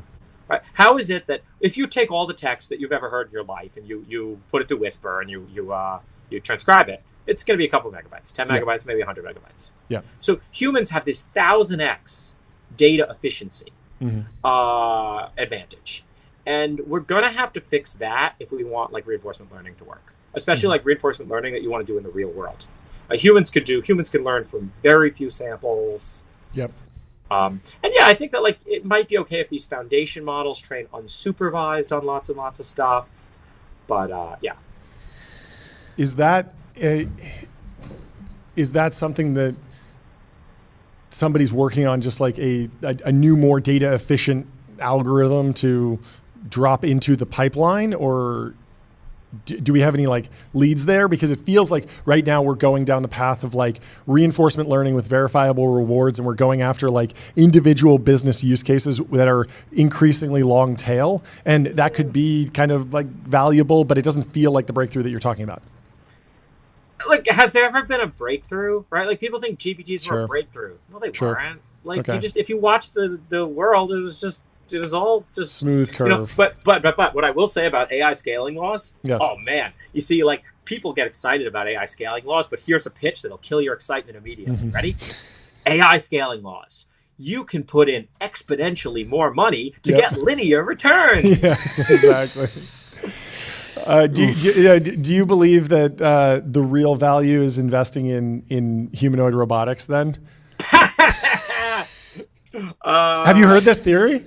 So I mean, if you put exponential more money into humanoid robotics, assuming that they work and assuming you can you can, like, if you make 10 times as many robots, you get 10 times as much output. Anyone who wants a humanoid robot has never worked in a factory in their life. Okay. Right? Break it down. No one wants a humanoid. Oh, it's gonna walk around. Oh, good thing it has legs. Right? No. But here's what I want. Yeah. We got a laugh track. All right. Can you show me a robot arm that's capable of putting a screw in something? Probably. Just the arm. Yeah. Put the screw in the thing. Yeah. No. Not like you carefully jigged up the screw and have a screw dispenser, like the way a normal human does it, where the screw's sitting there in a little bucket on the thing, and it picks up one screw and it puts it in. It takes a screwdriver. We're not close, but also it feels like we're not far. It feels like that's what I 5 years, feel like 10 years? I feel like humanoids are this interesting sort of like space, because a lot of smart people just say, like, here's the 20 reasons why they won't work and like why we shouldn't build them, but then so much capital and so many different teams are trying to make them work that they very well might work for some things, and like humanity might brute force it because we saw it in a sci-fi movie 30 years ago. Why are we cooked on humanoids? This is as dumb as self-driving cars was, right? Okay. And nobody learns their lesson. And people like Kyle Vogt should be ashamed of themselves. Like, they really should.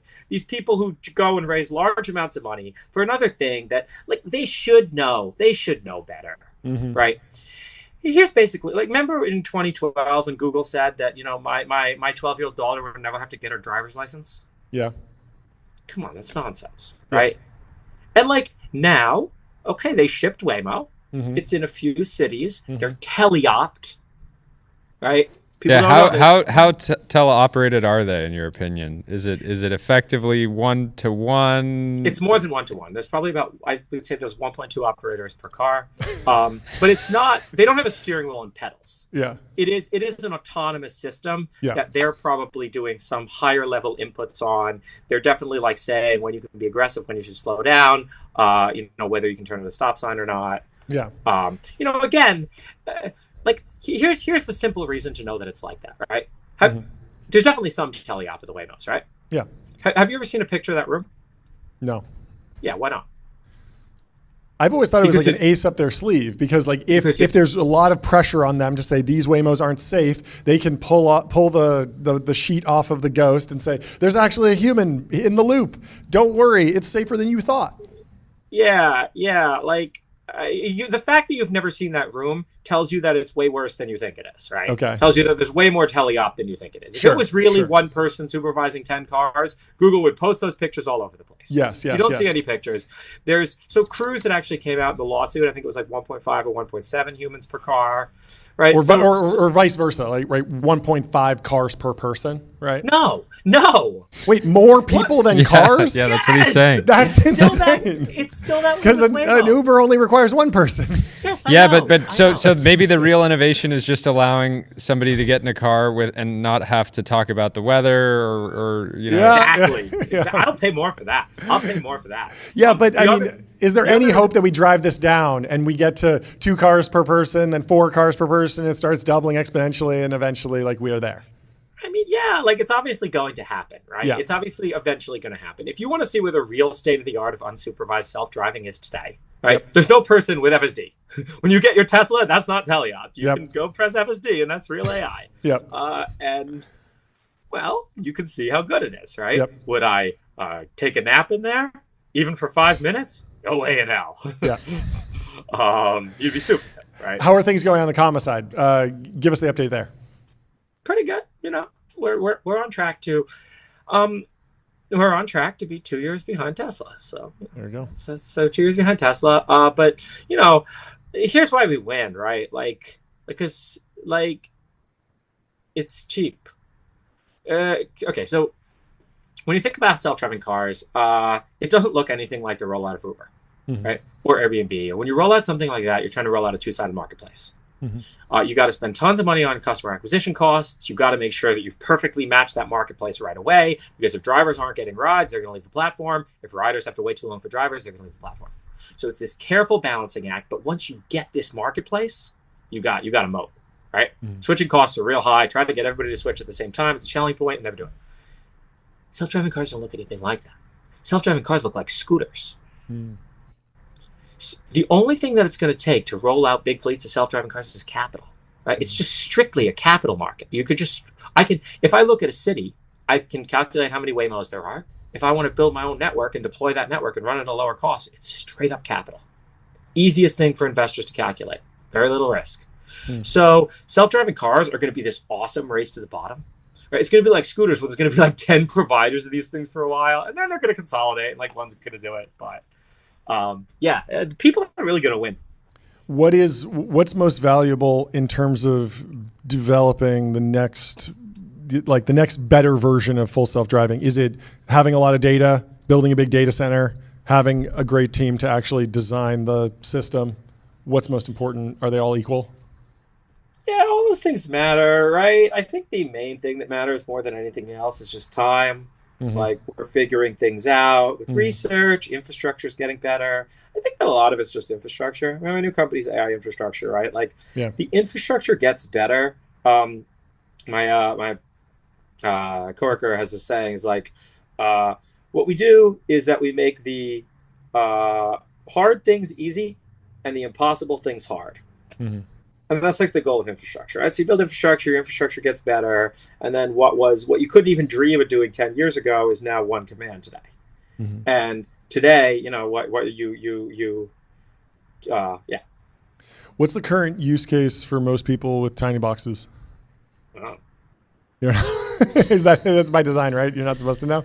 But I mean, so, like, I sell a computer, it has specs, right? Like, so many people want to tell you, and I hate this. They're telling you like how the product is going to impact your life, or what you can use the product for. Oh my God, who cares? Here's what it is. I'm going to tell you what it is. That's your job, right? I'm not an advertiser. But I mean, our intern wants to build something with a tiny box. I want to give him some ideas. Go buy one. I don't know. What would you recommend? Why do you want to build something with a tiny box? I mean, is it good? Yeah, it's just a bunch of GPUs in a box. You know, it's a nice little box. GPUs in a box. Got some weight to it. What robotic form factors are you most bullish on? We've touched humanoids. You gave a great review there. We've touched autonomous vehicles. Sounds like generally bullish, but capital wars, race to the bottom, all that stuff. Are there any other kind of form factors that you're thinking about that you are generally optimistic or excited about? The arm. The arm. Maybe two arm, right? Just two arm, right? Because look, I run a factory. I run a factory in San Diego. We make all the commas right here. And I can't wait to get a whole lot of robots in there. But I don't need humanoids. I'm just going to stick two arms to the table. And then it's going to grab a comma.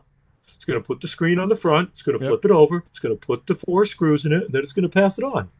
Right? Show me anything that's anywhere near that level today. Yeah. What would you do if you were trying to build like a truly multi-purpose robotic arm? The arm's already good enough. It's the off-the-shelf arms are fine. It's all software. Okay. Again, it's always all software. Autonomous vehicles are all software. Robotics is all software. But everybody loves to bike shit. Yeah. Like, what color are we going to paint the humanoids? You know, like let's have a great conversation about that. Well, we don't want to paint them red because that might scare people and evoke Terminator. This is actually the level of stupidity that I see in most discussions about humanoid robots. Would you trade in your legs for wheels if you could? I got that. Trade in my legs for wheels? Yeah. This is a question from Aaron Frank, friend of the show. He's asking this in real time. Weird wheel guy, then. Like, people had asked me if the wheels are like making a statement. I just don't want to have this conversation all the time. What about the sim to real gap in robotics? Like, how is simulated data? You build a bunch of data in Unreal Engine, then you try and learn it back. Obviously, there's been a bunch of experiments of that with self-driving cars. Is that a path that we should be going down for the robotic arm development? Yeah, so I think with a lot of sim to real stuff, the reason people are excited about it is because of that data efficiency gap we spoke about, Yeah. right? Like current machine learning algorithms are like 1,000x less data efficient than humans. So yeah, you're gonna need 1,000x more data, right? If a human can learn something in one example or 10 examples, the computer is gonna need 1,000 or 10,000. Now, do you really want to reset the stupid state of the physical world 10,000 times? You might do it 10, but you're not gonna do it 10,000, right? Yeah. So that's where you want a simulator where you can just click reset and everything's back to exactly how it was. So I think this stuff's going to play a role, but I think more fundamentally that data efficiency gap has to be understood. We talked a little bit about coding agents. We talked about how you're bankrupting OpenAI by spinning up a lot of different codex agents. What other sort of agentic software are you excited about? Do you expect to, What's agentic mean? Yeah, basically bots. It's like what we're calling bots now. What's a bot? No, but anyways, like Chatbots? I just You mean like I don't Data know. from Star Trek? Yeah, maybe. No, He's but Asian? I think about a world in the future. Do you expect to be? I don't know if you're a Slack guy, an iMessage guy, Discord, maybe no messaging at all. Just telepathy. But do you expect a world in the future where you're just perfect interaction between human employees and agents, or is it going to be more like you'll do the odd deep research, or maybe you send some automated outbound emails or have some codex bots running? I don't even follow this. When do you think you'll be able to book a flight just by saying I'm trying to get to New York tomorrow? And Oh, it'll see, do it? the worst part about this Yeah. is and that's going to come pretty soon, actually. Okay. Right? We're going to pretty soon have computer use models that are actually capable of going to delta.com and booking a flight. Yeah. But then what's actually going to happen is Delta's going to partner with whatever company does that, and they're going to put it behind a stupid thing, and Paywall. so that's gonna be here in a few years, right? Not with agentic shit, but just with normal hooking the APIs together, right? Yeah. Wait. Like- Well, what is the It's bullish on APIs. What is the mistake about the agentic buzzword? Like what are people even describing? Again, it's another thing that I really have no idea what it means. I was hanging out with some friends last night, and my friend works at this VR company, and the CEO is really interested in things being open source, Sure. but he's also really interested in making sure that things are protecting our intellectual property and proprietary. And the truth is, he has no idea what the word open source means. Yeah. He has no idea what it means that they can copy his shit. Right? Like that someone else could use it. He just heard the word open source in some buzzword thing, and he's like, "Do we have the open source? Do we have the open source in the thing?" Okay, so Check the last box. question- Check the open source box. Okay, but let's last protect our question. IP. Last question about the yeah. last question about the agentic buzzword. I think that there is something that people are picking up on, which is that these models seem to be very smart for a short amount of time, but if you run them for a long time, they start hallucinating and kind of going off the rails. And so you have 10-minute AGI. It feels incredible, but as you let it run and do more work, you can't just say, "Hey, go do a week's worth of work. Come back to me when you're." But it's superhuman in 1 minute. And so is that kind of trade-off curve real? And then is it just a matter of better harnessing to actually get to 2 hours of work, which is kind of what the agentic people are advocating for? In my opinion. No, so I don't think it's better hard, but this is definitely a real phenomenon. Okay. This is definitely a real phenomenon. You can experience this. There's papers exploring it, which show that if in 10 seconds, there's absolutely no way I'll come even close to a modern LLM. Totally. Because the first shot from the LLM is great. Yeah. And then it kind of degrades, and it degrades pretty quickly, whereas humans look a lot more like this. Humans can stay coherent internally for much longer. Mm-hmm. So, yeah, I think that that's a real thing. I think that that's mostly going to be fixed by, long context. Just more energy. Long context RL. Okay. Yeah, you just got to do it. We'll figure out new ways to make the context better. We'll combine diffusion and auto regression in some clever ways. Mm-hmm. Yeah, I think that this is just going to be there's not going to be a breakthrough here. There's not one magical thing that we're missing. Yeah. I think it will be a continued plod. The same thing with data efficiency. I think people will start to care about it. Mm-hmm. Some new tricks will come out. Some of them will work. Some of them won't work. We'll continue to do graduate student descent until we find Graduate Anything Let's wrap it. Last question for me. Anything that you're particularly optimistic about? Anything you check the timeline and you think, this is awesome. I love this. I love this. I want to see more of this. Maybe a little white pill to kind of cap it off. Yeah. So here's something I'm optimistic about. That fact that the one server can't run 10,000 users, that is most of the reason that the modern internet, that is one of the reasons that the modern internet sucks. That so much of the stuff is in non-recurring expense, and then it becomes really, really hard to compete with these people, right? Like, you could run Twitter on one computer. Yeah. Right? And 20 people could do it too. But like, they don't, because again, these companies have moats and they invest in making sure that their moats can't be broken. With AI, I think there's going to be a much less of a moat, especially when you look at the move from autoregression to diffusion. So autoregression can run in large batch sizes. When you run ChatGPT, you're running with a whole bunch of other people on that same computer. Yeah. It's only 100. It's not 10,000, but still, it's 100. Diffusion is run in the cloud at batch size 1. And once you're in batch size 1 land, running it locally starts to make sense.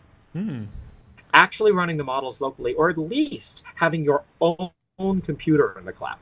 Yeah. Right? Not being some shared resource that's really controlled by somebody else.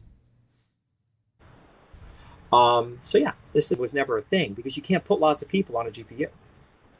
That makes sense. They tried some weird stuff with the licensing, but yeah.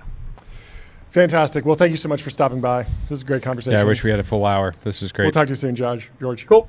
Bye. See you later. Cheers. Bye. Next up, we have Joseph Torigian, author of The Party's Interests Come First. He was recommended by Jordan Schneider of China Talk. We're very excited to talk to him about the life of Xi Jinping's father, Xi Zhongxun. Welcome to the show, Joseph. Good to have you. Thank you for having me. Thanks so much for joining. It's great to have you.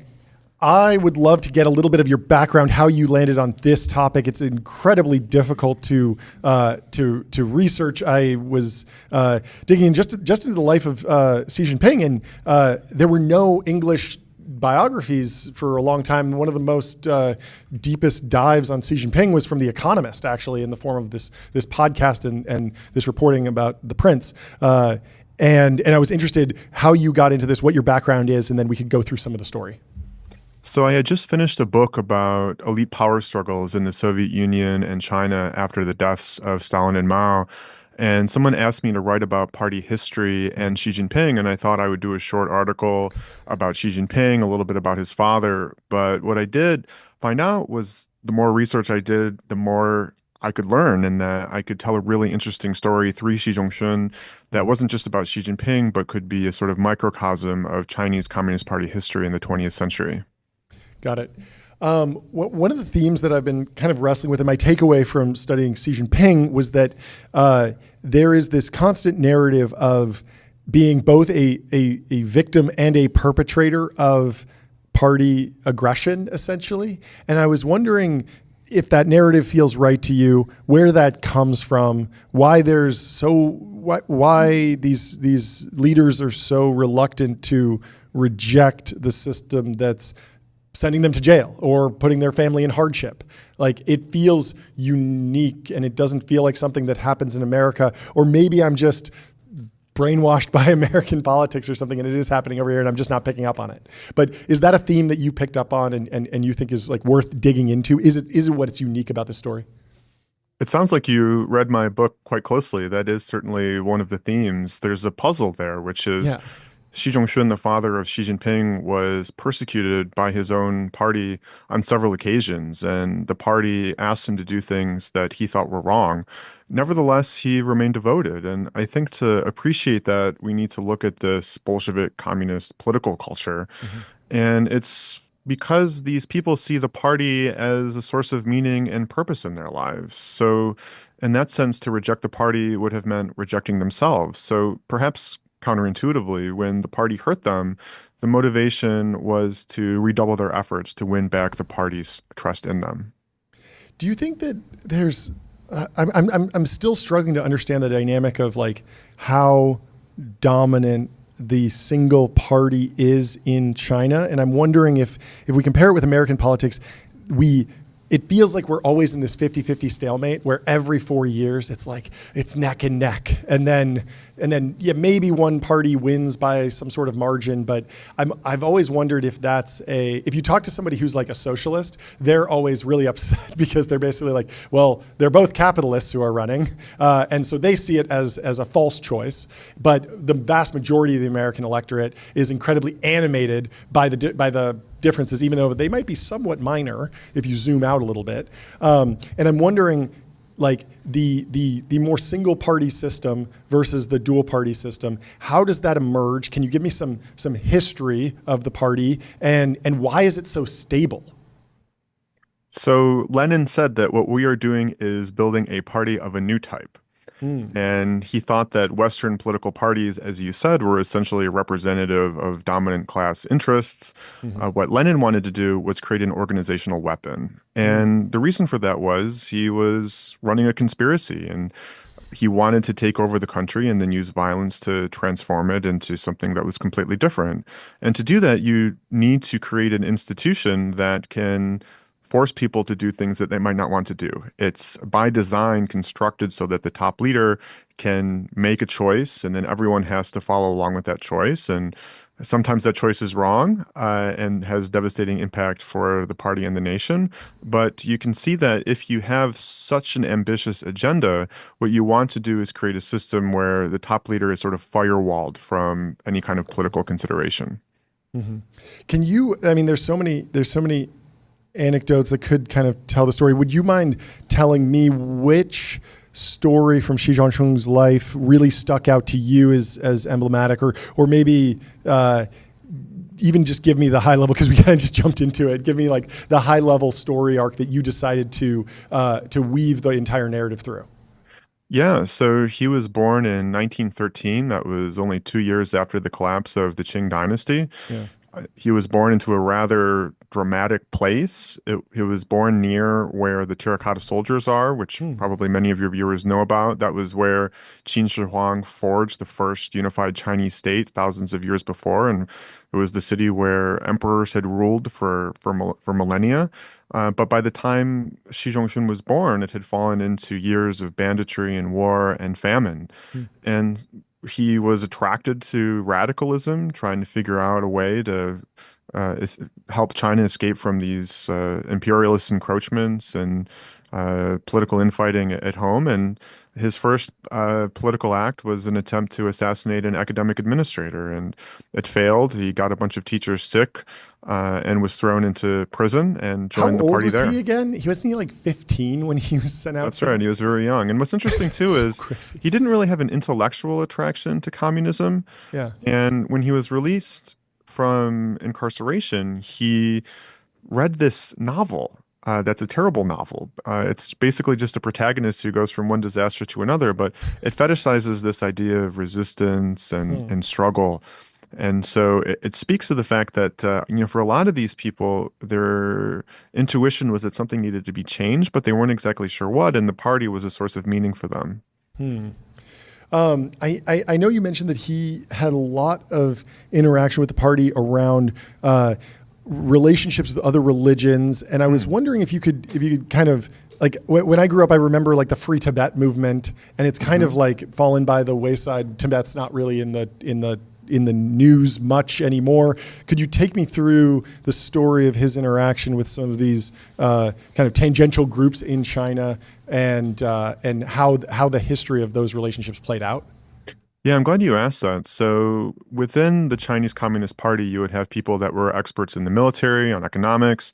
Xi Zhongxun was the leading United Front figure. So what's the United Front? Well, Mao Zedong called it one of the CCP's magic weapons, and it's basically political influence campaigns. And so what you do is you figure out who's on your side, who's in the middle, who's against you, and you empower the ones that like you win over the ones that aren't sure, and then you hurt the ones that are dead enders. And this was something that Xi Zhongxun continuously applied to China's ethnic minorities. And so he was, in the last years of the Civil War and the early years of the People's Republic, the leader of the so-called Northwest Bureau, which included a huge expanse of China, including Xinjiang, but there were also lots of Tibetans in Qinghai and Gansu, which were other massive provinces in China. And so he was trying to figure out how to incorporate them, and it was definitely bloody, but he also wasn't blind to the advantages of finding local power brokers and winning them over. But over the 1950s, the party decided that that approach was dated because people weren't coming to socialism on their own. And so essentially, the party declared war on them with tanks and planes. And during the Cultural Revolution, any sign of an ethnic difference was seen as class struggle. And then in the 1980s, the party understood that they had really screwed up and that they needed to have a new approach. And Xi Zhongxun ran ethnic politics for the Secretariat, which is sort of the party's brain. And he tried to use economic development, bringing religion out into the open so it could be better controlled, allying with local power brokers. But by the end of that decade, many people within the party concluded that when you do that and you give people space, they just use it to hurt you. And so the party decided that growing protests weren't a sign of reaching a new equilibrium, but hitting some road bumps on the way, but that that fundamental approach had been a mistake. Yeah, there's this narrative that keeps popping up whenever you hear about turmoil in the party around purges, which is a term that I can't really map to as an American because we don't really have those, I guess. And a lot of this is always tied to there's corruption. And we're going after corruption. And every kind of major defenestration feels like it's tied to corruption. And I'm always wondering how we are evaluating those claims, because at the same time, in a growing, developing country, there probably is a lot of corruption. And there's probably a lot of people that are banditry, for example, that you mentioned. There are people that are taking advantage of different parts of the government. So the corruption might be real, but then also corruption is used as a weapon to amass power or remove certain people from power. And so can you walk me through how corruption is used as a tool? How real do you think the various corruption narratives have been? Maybe if there's any examples of corruption being wielded as a tool for party power? So as soon as the party was able to take over the country, they immediately faced a question, which was how they were going to ensure that they didn't take such pride and arrogance in their victory that they allowed bourgeois liberalization, meaning individualism, to seep in, and that they would be divorced from the masses and that they would care about their own materialist needs. And so from the very beginning, the party struggled to figure out a way to eliminate this problem. And so especially during the Mao era, you had constant rolling campaigns that inevitably went too far. And now under Xi Jinping, you see that he believes that corruption for him is about whether the party can survive. Because for Xi Jinping, ideals and conviction and a sense of motivation are necessary for the party to exist. And the biggest danger to that is corruption, because it basically means putting yourself first. But also corruption is a problem because it's a vector for Western influence. Because there's this idea that the West is materialistic and oriented towards consumption. And once that gets into China, then the West can use it as a weapon. And in fact, many people in China think that what happened to the Soviet Union, that essentially the leaders of the regime became oriented towards the West, and the West won what they call a war without gunpowder, meaning you don't use violence to destroy the regimes you don't like. You do it by winning over certain people within it. And one other thing to say too here is that you're right. Like, corruption is partly about regime security, but it's also about getting rid of people that you don't like. And so what's interesting here is, why do people keep doing things that make them vulnerable to accusations of corruption? And here I think speaks to something else about the system, which is nobody's quite sure where the red lines are. And so sometimes you just get it wrong, and sometimes the top leader changes where the red lines are. And you can see that in a system where the top leader is the one who gets to make those decisions, it's a very powerful weapon. Yeah. What is the current sentiment from the party about the state of the world, right? I feel like here in America right now, you have a frustration. China's become the factory of the world. We're deeply reliant on them. Yeah. At the same time, the world feels very unstable. Are they becoming consumerist because they're certainly buying Xiaomi phones and yeah. So Huawei I'd be products. curious, like any type of insight around the party's sentiment around what's happening in China culturally, and then sort of geopolitically on a world stage. Do they feel like they're making progress? We study their goals around individual industries like semiconductors, AI, defense, et cetera. But I'm curious what sentiment in and out of the country. So it's interesting to see how ambitious Xi Jinping is in terms of how he characterizes his goals in a holistic sense. He says that for millennia, you would have one dynasty collapse after another, and that the Chinese Communist Party needs to break that.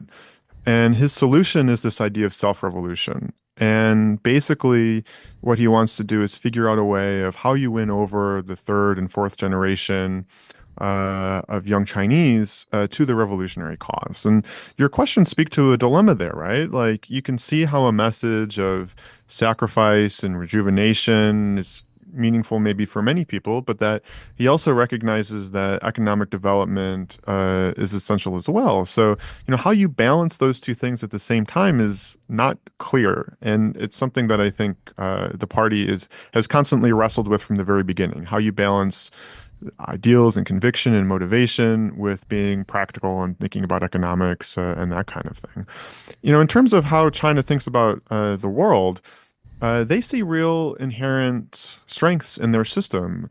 And even though they're communists and therefore should be people who only think about the world in terms of concrete, objective conditions, they talk about spiritual civilization all the time. And in fact, they think that China has one, but the West does not, because in capitalist societies, all they do is care about money and consumption. So in Xi Jinping's mind, he sees those problems only getting worse and worse in the West, as opposed to China, where in his mind, they can tell a good story, a motivating story, but also the party can organize interests in a way that doesn't allow one class or one group to dominate. How does that actually play out? Because I feel like there's incredible amount of wealth still in China. Like there's still wealth inequality. There are many tech billionaires and massively successful folks over there. Of course, when they get really, really big, they tend to disappear for a little bit, and it doesn't seem like a great place to be a Jeff Bezos type. But at the same time, it doesn't feel like, oh yes, like they are truly communist and everyone has the exact same standard of living. And so is that even the goal? Are they okay with some level of wealth inequality, or do they see it as a failure? And even that, digging a level deeper, Sure. if Xi and party leaders can speak to the sort of civilization, the spirit of the Chinese civilization and how great it is and how the system of the West is failing, what do 5 levels below that in the Chinese system in terms of, how much do you try to dig in, and, what is the average factory worker? Do they feel that same sense of pride in the spirit of China, or is there kind of a disconnect? Yeah, those are some really good questions. So I think for Xi Jinping, he can do course corrections to a certain extent, right? So this is someone who a few years ago was really doing a very severe crackdown in the tech sector. And people who made a lot of money were suddenly very worried. Xi Jinping was talking about common prosperity. But over the last few months, they have been talking more about the economy. And it seems that Xi Jinping has empowered his premier to focus on development. And that doesn't mean that they've suddenly stopped caring about security or ideology. It just means that they can move around a little bit without admitting that they were wrong. And I think the reason for that is that the party, when they talk about ideology, they're more careful, I think, than people give them credit sometimes, right? So, for example, if you look at the latest party Congress report, it begins with ideology, and it talks about how we need to believe in this stuff, and we still are, socialist and communist. But then it says other things too. It says the reason communism works in our country but failed in others is that we Sinicize it. We made it Chinese, which basically means we made it say whatever we want it to be, right? And so then you also see other language about markets still being decisive and China still being in the stage of primary accumulation, which means that development, not restructuring,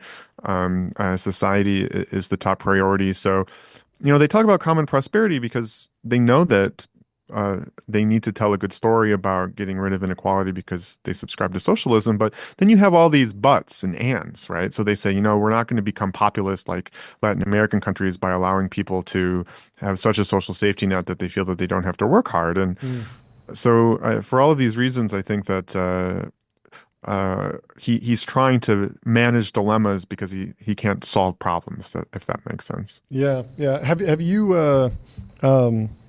Yeah, I mean, we've been talking to people about how some of China's investments in the semiconductor industry are in some ways more capitalist than the way America subsidizes our like the CHIPS Act compared to the series of 5-year plans that have been somewhat cutthroat over in China between a whole bunch of different companies competing for grants. And yes, there's a lot of government money pumping into the sector, and they've been able to stay at the lagging edge for years, but it's been designed to be kind of dog eat dog, and hasn't just been a situation where China's just picked one winner and said, here's, $50 billion and go run with it. I'm interested to hear the story about the development of Hong Kong relative to some of the mainland cities. Can you walk me through what that taught about China and Xi Zhongxun? Because I believe he saw kind of that happen. I've seen the time lapses, and I've been to Guangzhou once, very briefly, and the balancing act there between those various cities and what that kind of taught China. I'm really glad you've asked about Hong Kong. I've done a handful of interviews, and you're the first person to raise it. And it's quite an interesting story, and it's revealing in many ways. So Xi Zhongxun, he was persecuted for 16 years, right? And then he's released, and the first job that he gets is the party boss of Guangdong, which of course is the province that borders Hong Kong. And he saw physically just how far behind China had become. And his first task that he had to deal with were the thousands and thousands and thousands of Chinese people who were fleeing to Hong Kong, often losing their lives in the process. So it was such a striking physical manifestation of how far the socialist motherland had fallen behind. And so for him, that helps explains the special economic zones, which he played a role in establishing. And, he has this idea that one of the problems is ideology. We need to make people, believe in the cause. But he wasn't so foolish as to not recognize that you also had an economic angle here that you needed to figure out. And then ensuing years in Beijing, when he was running the United Front, he had to figure out how these people in Hong Kong were going to feel about returning to the mainland. So he kept meeting with these Hong Kong people during the handover negotiations, and he would say things like, we're all Chinese, go overseas and look around and you'll realize that actually Western countries aren't as great as you think.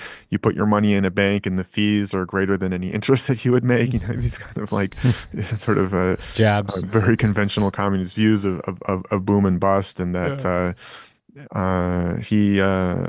but what's interesting is for them, like in Hong Kong, one of them during these meetings, a lawyer from Hong Kong said, you in the mainland, you feel like you're coming out of a tunnel because the Cultural Revolution is over and you're reforming. But we in Hong Kong, we feel like we're going into a tunnel because we're looking at unification with you, but we're not sure about what direction you're going, and we're frightened. And it was Xi Zhongxun's job to win their trust and faith to this. To the handover. Interesting. Xi is up for re-election in 2028. There's no term limits. What should people be looking out for in terms of the lead up and what he's is it the right kind of outlook that he should be, really trying to prove? Like, does this next few years really matter in terms of proving that he's the right leader for the next 5 years beyond that, or how do you look at the election? So he is in a situation where whatever he decides is what will go. Nevertheless, he is facing really, really powerful challenges when he looks at the succession. Because as his father's story shows, if you read my book, it's hard to think of anything more explosive than succession politics in a Leninist regime. And it gets back to what we were talking about earlier, which is that these are very leader-friendly systems. The whole purpose is to have a really, really powerful person at the center who can make choices, and then everybody has to listen. So Xi Jinping, if he picks a successor, it raises the question of, well, who's actually really boss? And then the named successor will have to figure out how much space he has and whether or not he's actually getting Xi Jinping right. And he'll want to impress Xi Jinping, but he also won't want Xi Jinping to think that he is getting too big for his britches. Yeah. But if Xi Jinping doesn't pick a successor, then he might be afraid about what will happen to the party after he dies. And he will likely want to make sure that the person that he thinks is best is the person that becomes the next leader. So he's kind of stuck, right? Because neither of those options are very good, but and he's probably also thinking in his own mind and changing his mind and testing certain people and seeing how well they read him and how well they handle situations. So it really is something to watch, and a lot of it will be about personal chemistry. Yeah, I'd love to know how hereditary dynasties play into that dynamic, and if you could ground it by explaining the concept and history of the princelings, and then kind of the current status of the idea of a princeling. I don't know if that's kind of gone out of fashion, or if that's still if that matters today. Yeah. So in the 1980s, the party, as it was trying to figure out how to survive after the founding generation died, they looked at young people and they were a little afraid because during the Cultural Revolution, young people had beaten them up, brought them to struggle sessions, incarcerated them while they were still alive, which raised questions about what would happen after they died. And a lot of them had been betrayed by their own secretaries. And so in the 1980s, a lot of them were picking princelings to work in their offices because they thought that they would be more trustworthy. The problem with princelings is that they were not well liked more broadly within the population and in many circles of the party because they were seen as entitled, they were seen as arrogant, they were seen as benefiting from their parents' status. And so they had this weird sense of both entitlement and vulnerability at the same time. And Xi Jinping was a witness to that. And that was one of the reasons, I think, why Xi Jinping decided to go work in the grassroots as opposed to pursue a career that was purely in Beijing so that he could avoid those kinds of charges. So Xi Jinping's career was hurt in many ways because he was a princeling, although he also did benefit his father. So it's a little bit of a complicated story. Now in China today, I think that Xi Jinping probably doesn't have a great relationship with these princelings because he doesn't want them to think they have special purchase on him because of who their family is. And Xi Jinping thinks everyone should put the party's interests first. So in that sense, I think that princelings matter because Xi Jinping is a princeling, and the fact that his background, tells us something about that. But I think many other princelings feel that they don't have much of a say in the direction China's going. Well, that's the name of the book. The party's interests come first. And thank you so much for stopping by. This was a fantastic conversation. Yeah, well, thank you. Thanks so much for having me. Have you back on when there's yeah. I mean, we'd love to have you back and talk when there's anything that you haven't to announce, but also anything in the news that you could comment on would be fantastic. But congratulations on the book, and I highly recommend everyone go pick it up. The party's interests come first. Thanks so much for stopping by, Joseph. Great questions. Thank you. Bye. Next up, we have Paul from Browserbase coming into the studio.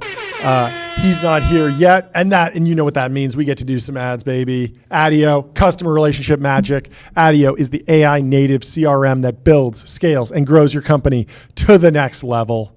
Go to adio.com. Get on ATTIO. Also, how did you sleep last night, Jordy? Coca-Cola, modal, USV. I think I got you. They got range. I think I beat you. How'd you sleep, John? 93.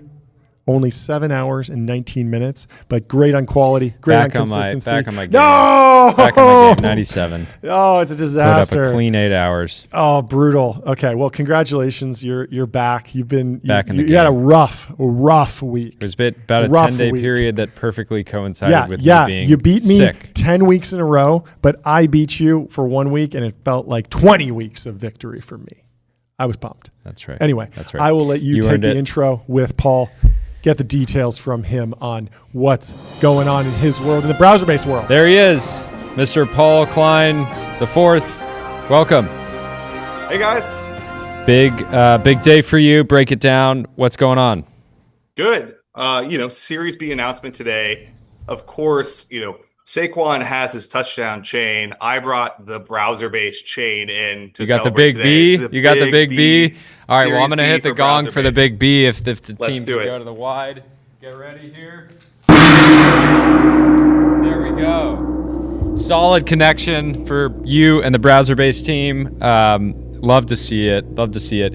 So the chain, do you have any sort of like milestones? The chain stays on until 100 million of ARR. The chain is currently taped on. It falls off. It's from Amazon. So I think that the Series D will upgrade to a better chain. Okay. So a couple rounds away. Exactly. Awesome. Who participated in the round? I'm sure you had a pretty fun process, but break it down for us. Yeah, we're super lucky at Browserbase. Every round that we've done has been preemptive. So it was a quick one. And that's because we work with people we've known for a long time. Glenn Solomon from Notable Capital. He's someone who met with us in the earliest days. And the Notable team, formerly known as GGV Capital, they're just killing it right now. They just did features and labels Series B as well. And I think that really started the conversation for us. We were like, hey, that sounds like you guys are new bees. We'd love to kind of have a conversation. Of course, CRV doubling down as well. Reed Christian on our board. Kleiner Perkins as well, one of our earliest investors at the seed, participating in the A and the B. So we're really excited about this composition. I feel like this board is a good starting lineup, and we can go pretty far with it. So we're excited. Amazing. You guys also had a big launch today. Is that right? Exactly. Director. Yeah. What's going on there? Our whole thing is that, when we think about how people automate the web, and Browserbase, for those who aren't familiar, we're basically a web browser that can be controlled by your AI. Really an infrastructure company. So we sell to developers who are building features that want to go automate the web. And we realize that one of the places that people are starting when they're building their applications is often in these kind of lovable V0 or Bolt experiences. They're vibe coding. And we kind of looked at the way vibe coding applications were set up to help developers who build automation scripts, like submitting your Delaware franchise tax or grabbing a quote from a website of a supplier you want to work with. And for us, we wanted to build something built for the vibe coders who actually want to build software that will do work on their behalf. And that's what Director is. Director.ai allows you to go to the website, prompt, and it's going to output this repeatable script that will go to a website, click buttons, fill in forms, download files, all on your behalf. We have a few cool prompts on there as demos. One is like going to Kalshi and checking the poll for will Trump unfollow Elon on Twitter. Another one's like, hey, go to the NASDAQ website and find me all the earnings calls for this week. And then it outputs, not only it just does that for you, and then also outputs code so you can integrate that into your application and run that every single week in a repeatable way. Very cool. George Hotz was actually surprisingly bullish on computer use. He usually pours a lot of cold water on a bunch of different stuff, but he was pretty optimistic about me being able to book a flight on Delta.com with an agent coming soon. What I didn't get from him and what I want to get from you is, where does that interaction live? He was saying that, yes, it's coming. You'll be able to just say, I'm trying to fly to New York tomorrow, book me a flight that gets me there in the evening, and it will do it for you, and it'll interact with the web page or the API. The question is, where does that interaction live? Is that in a consumer app that I subscribe to or pay for or is ad supported, or is that a Delta.com feature, or back and forth? Like, where does where does more of the agentic interaction live? Yeah, I think for consumer use cases like booking a flight, it has to live where the distribution is, right? And that's probably going to be Google, Apple on device. Your AI will control the browser on your device. But if you think of companies like Ramp, if Ramp wants to go automate collecting an invoice from a website where they don't have a first-party connection, the way they can agentically do that is with a web browser, going to that website, getting your invoice for you and putting it through their, bill pay. I'm a Ramp customer, so it's something I've been asking for as a feature for a while.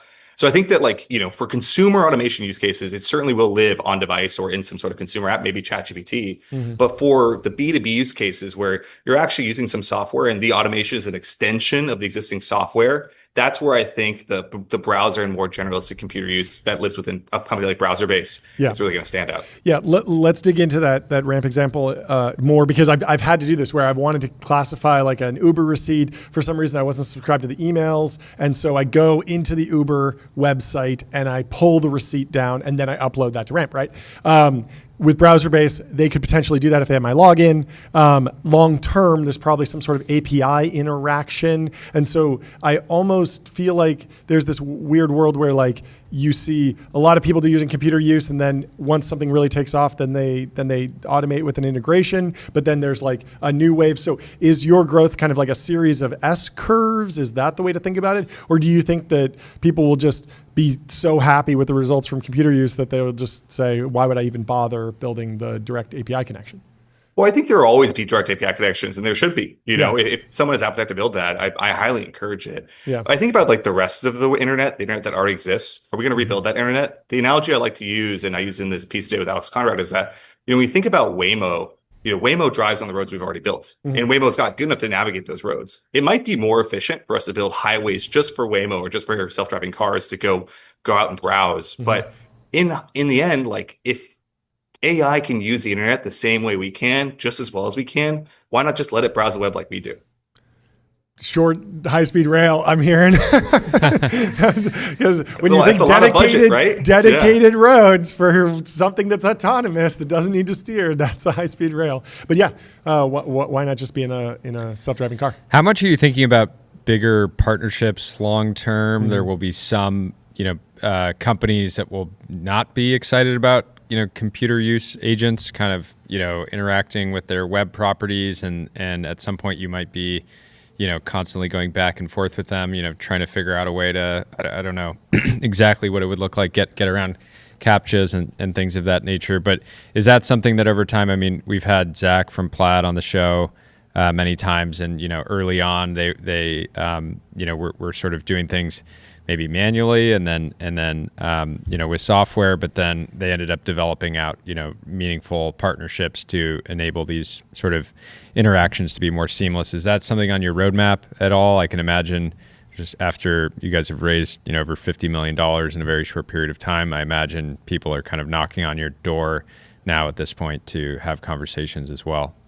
Yeah, we're certainly excited to partner with the anti-bot detection companies. In our mind, like Browserbase has an opportunity to be an arbiter of good bots.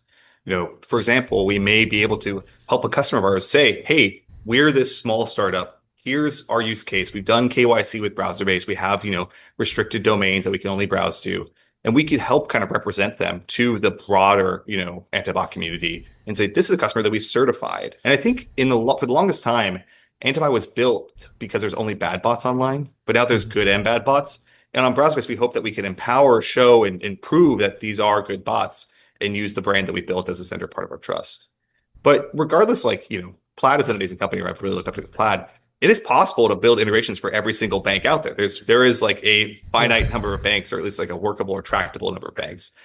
There is billions of websites out there. So regardless, you still are going to have some AI for when an agent or a customer prompts your agent, hey, can you work with this specific website? You might not have an integration built. And Browserbase is kind of the primitive that, the integration of last resort. And we hope that if you're building an agent, you include a browser tool more for like the what if it happens, not if for the when it happens. How do you think about competition coming from the hyperscalers and the big cloud platforms? Companies like Stripe and Plaid haven't seen much competition from GCP, Azure, AWS, but on the flip side, some of the other parts of the AI stack have been either cloned or offered or vended in through some of the bigger cloud platforms. Is that a risk, or do you have an idea for a moat that is too high for the king of moats, Jeff Bezos, to clear? Well, I think it starts with a few things. One, I think you have to build a great developer product. And that comes down to actually having a dashboard, features that people love to use and work really well. Jeff Bezos is the king, but I don't think any developer really raves about the AWS console, right? Sure. And secondly, you have to have more than just infrastructure. Infrastructure always kind of becomes a commodity, right? Sure. So moving up the stack one layer, that's what we did with Stagehand. Stagehand is our browser automation framework.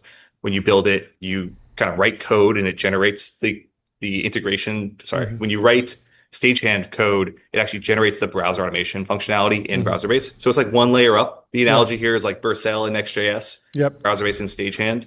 So when you own the framework, you're really able to offer more stickiness and just build more first-party integrations into the framework that run better on Browserbase. Yep. And then finally, director is at top of that stack, right? Well, if you have a framework, you probably want to have a way to generate that framework code. So we moved one layer higher to the application level. And I haven't seen any incumbents really do well at adding, building developer level around new frameworks. And then one layer higher, like building applications to generate them yet. So for me, I'm kind of betting on innovation here. I'm betting on us expanding our portfolio. And there's this Parker Conrad tweet, which was like, hey, this is going to be one on the field. Who can build it better? Who can sell it? Who can market more? Who can innovate more? And we're ready to go battle on the field with our new fundraise. In the field, in the bathrooms, in the Slack corporate channels, athlete. it's fought Paul out Klein. everywhere. We love it. Talk to me about the good bots versus bad bots dynamic, trends in the robots.txt. Is there a need for some sort of almost universal trust rating or something that identifies you as a good bot as you go around, because there's going to be lots of anti-bot protections, and yet I imagine that having some sort of coming from a trusted IP address is something that gets you out of a lot of Cloudflare CAPTCHAs, and I imagine that there's probably work that you can do almost on the business development side to kind of grease the wheels as you try and automate more and more of the web. Is that something that you're thinking about? What are the different approaches that you can take to make sure that as the anti-bot protections get more and more robust, you don't get bogged down in that and you're still offering a good experience to developers? Yeah, it's a great question. One of our investors, Jeff Lawson, he always frames great infrastructure companies as kind of being one of three things. Yeah. One is APIs representing capital. So it's hey, if I want to deploy 1,000 servers, I don't have the capital to stand that up. AWS, I can just deploy 1,000 servers. The second one is algorithmic complexity. So, your inference as a service, right? You have a bunch of inference. How can you run that more efficiently than anyone else? How can you serve it in an innovative way? And then the third one is really biz dev as an API. And I think browser-based long-term partnerships are extremely important to us. And that's why we're really proud to work with companies like WorkOS, Clerk, Stitch, and Okta, which all have major CAPTCHA presences on the online, because that's what protects authentication. Secondly, I think the credentialing actually happens when you log in. That's how you show you are who you are. And I think solving agent auth, which I think these authentication companies I just mentioned will solve, really allows our customers to say, hey, I'm Paul. I'm logging into my United account, and this is my agent, but it's acting on behalf of me because I've authenticated it. And I think that's pretty compelling. A lot of the reason antibot exists is to prevent, account takeovers or spam. But if it can authenticate and say, hey, I'm acting on behalf of Paul, I really think that's a good way to show proof of ownership or proof of humanhood of a bot. And that's going to be solved very soon. It feels like there's a bunch of stuff happening in agentic auth that is very, very promising. And that's going to be great for Browserbase. And we're happy to partner with all those companies to make it happen. That's fantastic. Well, congrats on the big round, and thanks for stopping by. We'll talk to you soon. Always Paul. welcome. Congratulations to you and the team. Excited to watch you guys work. Have a good rest of your day. Cheers. Talk to you soon. See you around. Appreciate it. And really quickly, let me tell you about adquick.com. Out-of-home advertising made easy and measurable. Say goodbye to the headaches of out-of-home advertising. Only AdQuick combines technology, out-of-home expertise, and data to enable efficient, seamless ad buying across the globe. Our next guest is Alex Kantrowitz from Big Technology. We love big technology, and we got the king of big technology in the studio. Welcome to the show. Thanks so much for joining us. How are you doing?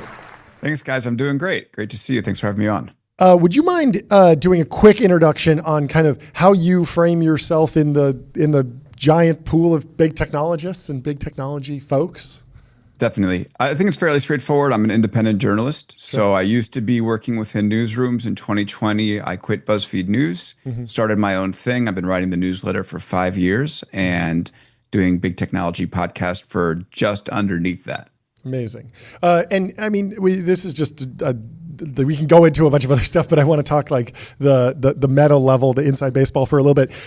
Do you see kind of a meaningful difference between being an analyst and being a reporter, an investigative journalist, someone who gets scoops versus someone who provides op-eds? Do you think that's a meaningful distinction in kind of the modern independent journalism era or the going direct era or anything like that? We see ourselves not as breaking news here. We see ourselves more as like a reaction and opinion show and talk show or anything like that. But I'm interested to see how you think it's evolving and then how you see yourself in the ecosystem. Well, it's so interesting because the definitions, they sort of blur. Totally. And I think if you do this for long enough, you're going to realize that you're a little bit of each, right? Totally. You're going to want to get interested in a subject and then just make a bunch of calls and maybe you'll find something out. And now next thing you know, you're an investigative journalist or you write a piece of analysis. Now you're an analyst. Or I had a situation where I interviewed Blake Lemoine because I was interested in this guy who said that Google's AI was sentient. That's and right. Blake is late to the podcast interview. And I'm like, what's going on?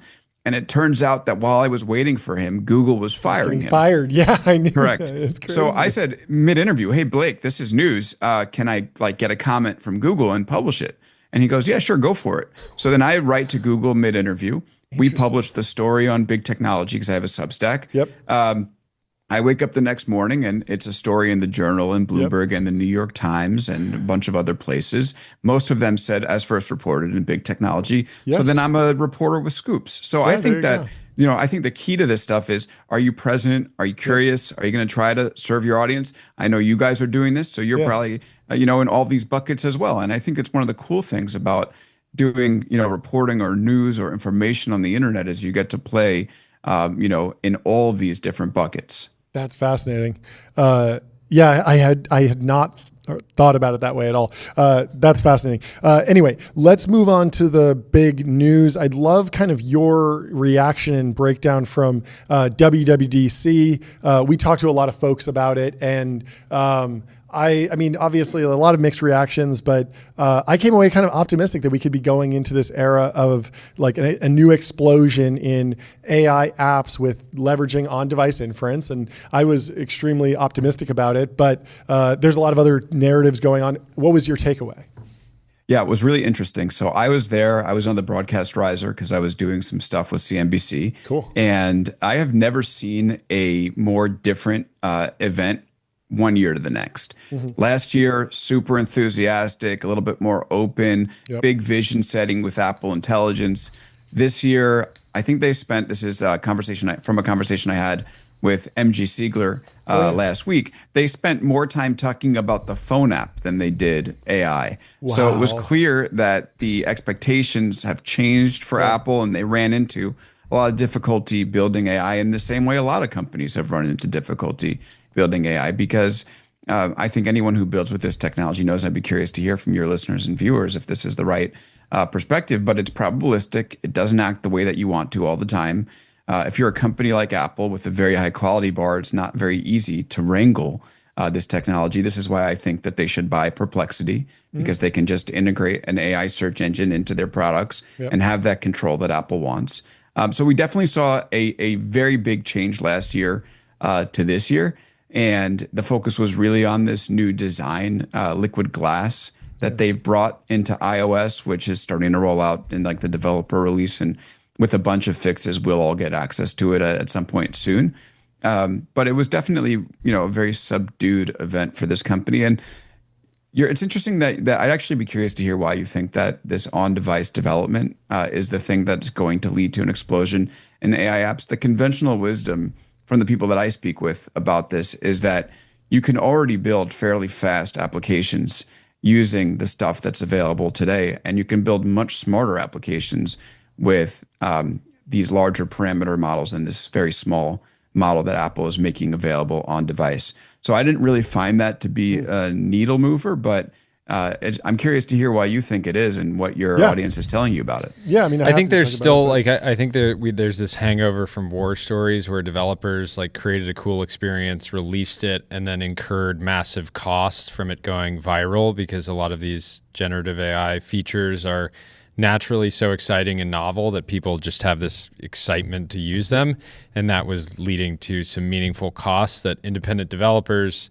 Historically, you could just spin up a simple mobile app or SaaS tool and not be thinking about what your cloud bill was going to look like. Maybe you were even just had credits and you weren't going to incur it at all. It's the kid without a credit card. There's this super long tail of developers. They're not super mature. They're not venture backed, but you get a ton of those random solo developers that don't even want to think about incurring costs, and they want to build, the next flashlight app the beer app or Flappy Bird, these types of all these different apps that kind of start as little demos, and then maybe they grow into something with proper infrastructure and a back end. But the more that they can leverage the free out of the box tools, the faster they can get going. And yes, eventually they'll raise money. Eventually they might switch to, cloud models that are better and more expensive, and they need to think about the business model there. But being able to use AI in an app that lives in the App Store, uses App Store viral distribution, truly zero cost, seems like it unlocks a different tier of entrepreneurship or app development that could be a really, really interesting canvas to explore. It's kind of like when the original AI video came out, there was that one viral video, Harry Potter Balenciaga.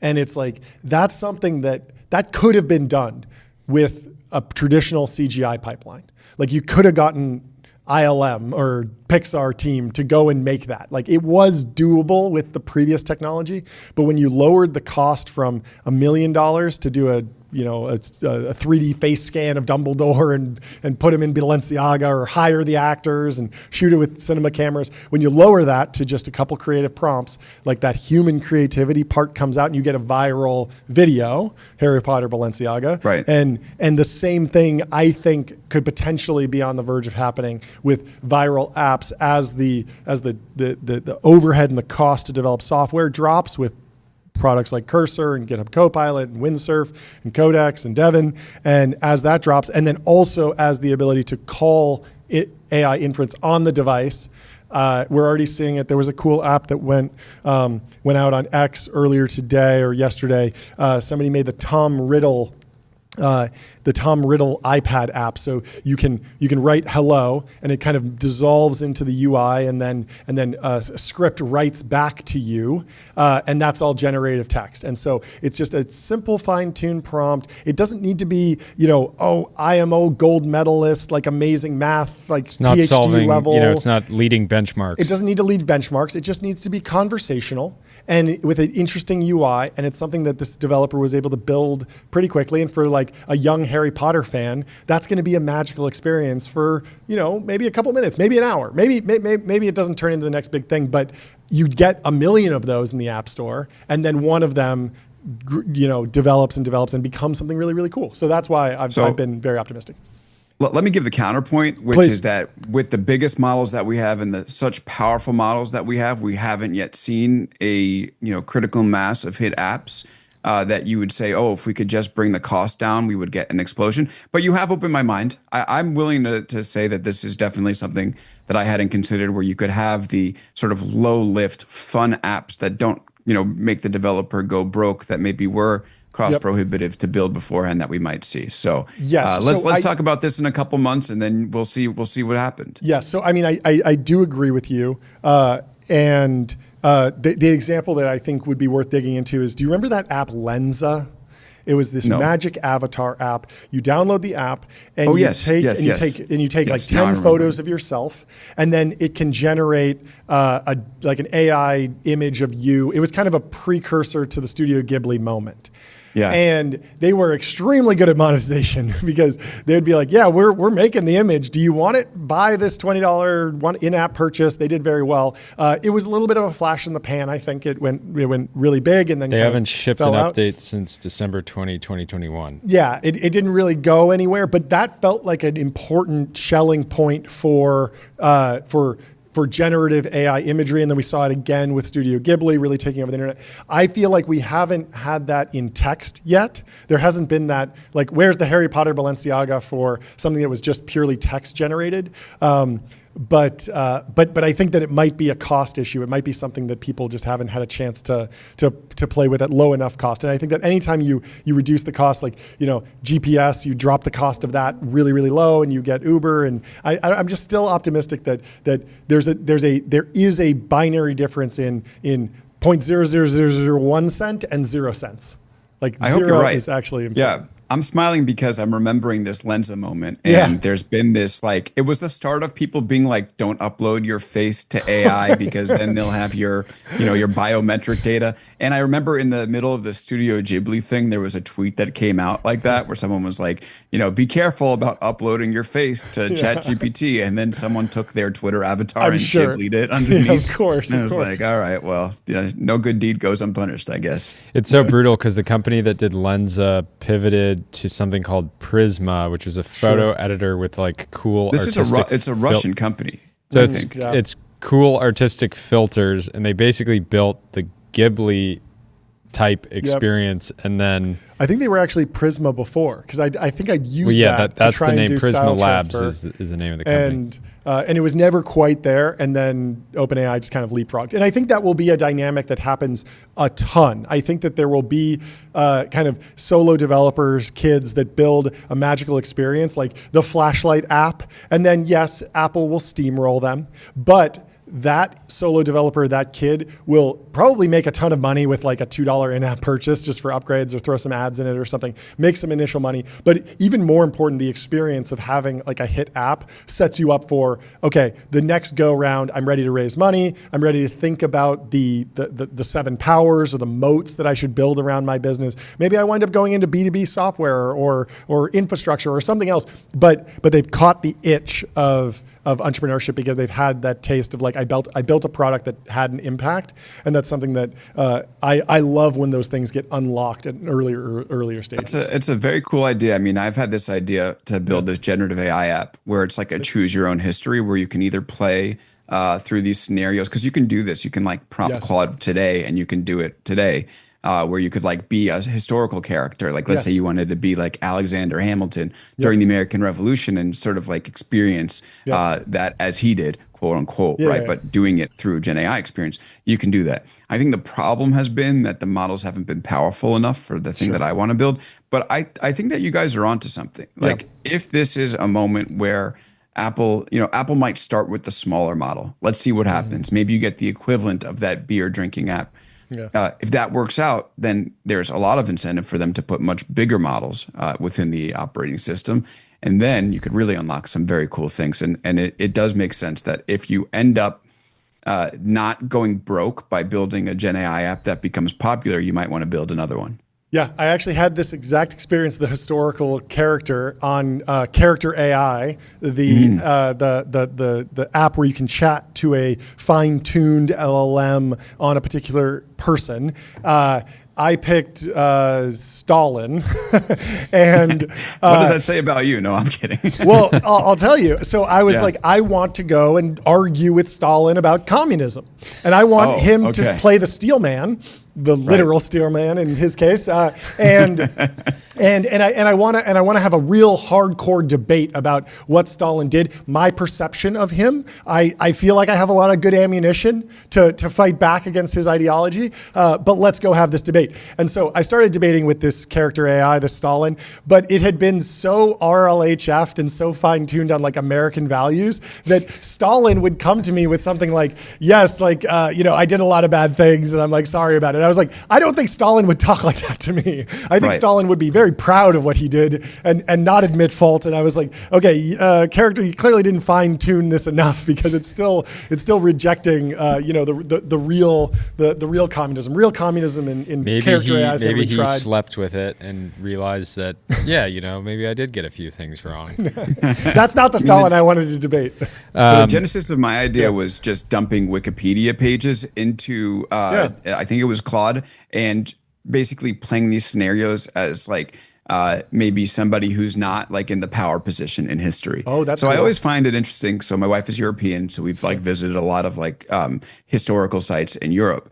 And I've always thought like, well, what happens if you're not like the lord or the lady that they feature, or the king that they feature in these museums? Like, what if you're just like somebody on the line, and what would your life be like? So for me, because I'm a fun guy, I dump Wikipedia pages into these bots and say, well, what would that be like? And then you can role play through it. And I think that if you find a way to like prompt these bots to give you like the non-sanitized version, it can be really interesting and I don't know, fun. I don't know if fun is the right way to put it, but worth going through these scenarios and playing the games. Yeah. I mean, totally. It's a great idea. Somebody will probably build it. But even right now, it's like, even if they would get you to pay, that's an extra hurdle that causes conversion rates, and there's a million different things that kind of downstream from that. Even if it's just writing extra code to make sure that you're processing a payment in order to pay for your cloud bill and your Claude bill. I'm excited to see what happens. I don't know. We can see how it plays out. We should talk about some other. Yeah, can you give us an update on the App Store? There's just been a lot of back and forth between it's Tim Sweeney, right, over at Epic, and Apple, chirping at each other. What is the state of the App Store? Are alternative, payment rails getting, real adoption yet? Can you give us kind of a broad overview? Well, we're super early, and there might be some court cases to still work through in terms of this alternative payment on the App Store. But basically, what Tim Sweeney and Epic Games are trying to push through is Apple, if you want to buy stuff within apps, you have to use Apple's in-app payments. And when you use Apple's in-app payments, Apple gets a sizable cut of the money that you spend. And that is very important for their services business. And just to take a step back, so basically Epic is trying to say that should be illegal, whatever it is, monopolistic or anti-competitive. And we want to be able to process the payments on our own or via the web and not pay Apple the 30% or whatever it is from every dollar that goes through our services. It is, so I was going to take a step back because it's just happening in this very interesting moment. So if you think about Apple's financial position right now, almost everything is either flat or shrinking. The iPhone revenue 2024 versus 2023 flat. Maybe it grew a tiny percent, but like you look in there, 10K or whatever it is, and you see the growth or the loss is just a dash. Flat iPhone revenue. And by the way, that's happening as iPhone sales decline. And the only reason revenue is flat is because they're getting a higher average selling price per iPhone. So Apple is in sales decline with the iPhone right now. And that's happening as people spend more time with their phones and as people in China are less interested in buying iPhones because Huawei has become this object of national pride and it's almost as good. So they're starting to buy Huawei's. And by the way, they're not locked into the Apple ecosystem because they use WeChat. So the company is seeing flat sales revenue on the iPhone. They're seeing declines in things like wearable and the iPad. I think MacBook grew about 2% last year. That's the only like traditional Apple business category that grew. But there is this services category that grew 13% last year. And what does that include? It includes a number of things under threat. That includes those in-app payments that you just brought up. And it also includes this $20+ billion payment a year that Apple gets from Google, which is also under threat because there's this federal case going on in DC that Google has already lost. Whoa, let me stop you. It also includes Apple TV. Let's talk about F1. Let's talk about some of the movies they're making. Let's talk about all the stuff that they highlight in the I'm not here to be super negative. Not here to be super negative, but let me be realistic. If that Google payment in 2024 went away, and like, let's say that was 20 billion, it was probably more. But let's say it went away in 2024. Any thoughts about what happened? All right. Apple as a company shrinks. Services, the one division growing double digits, growing 13%, actually contracts. Now it's a one-time hit, so you would go down and then you would grow from there.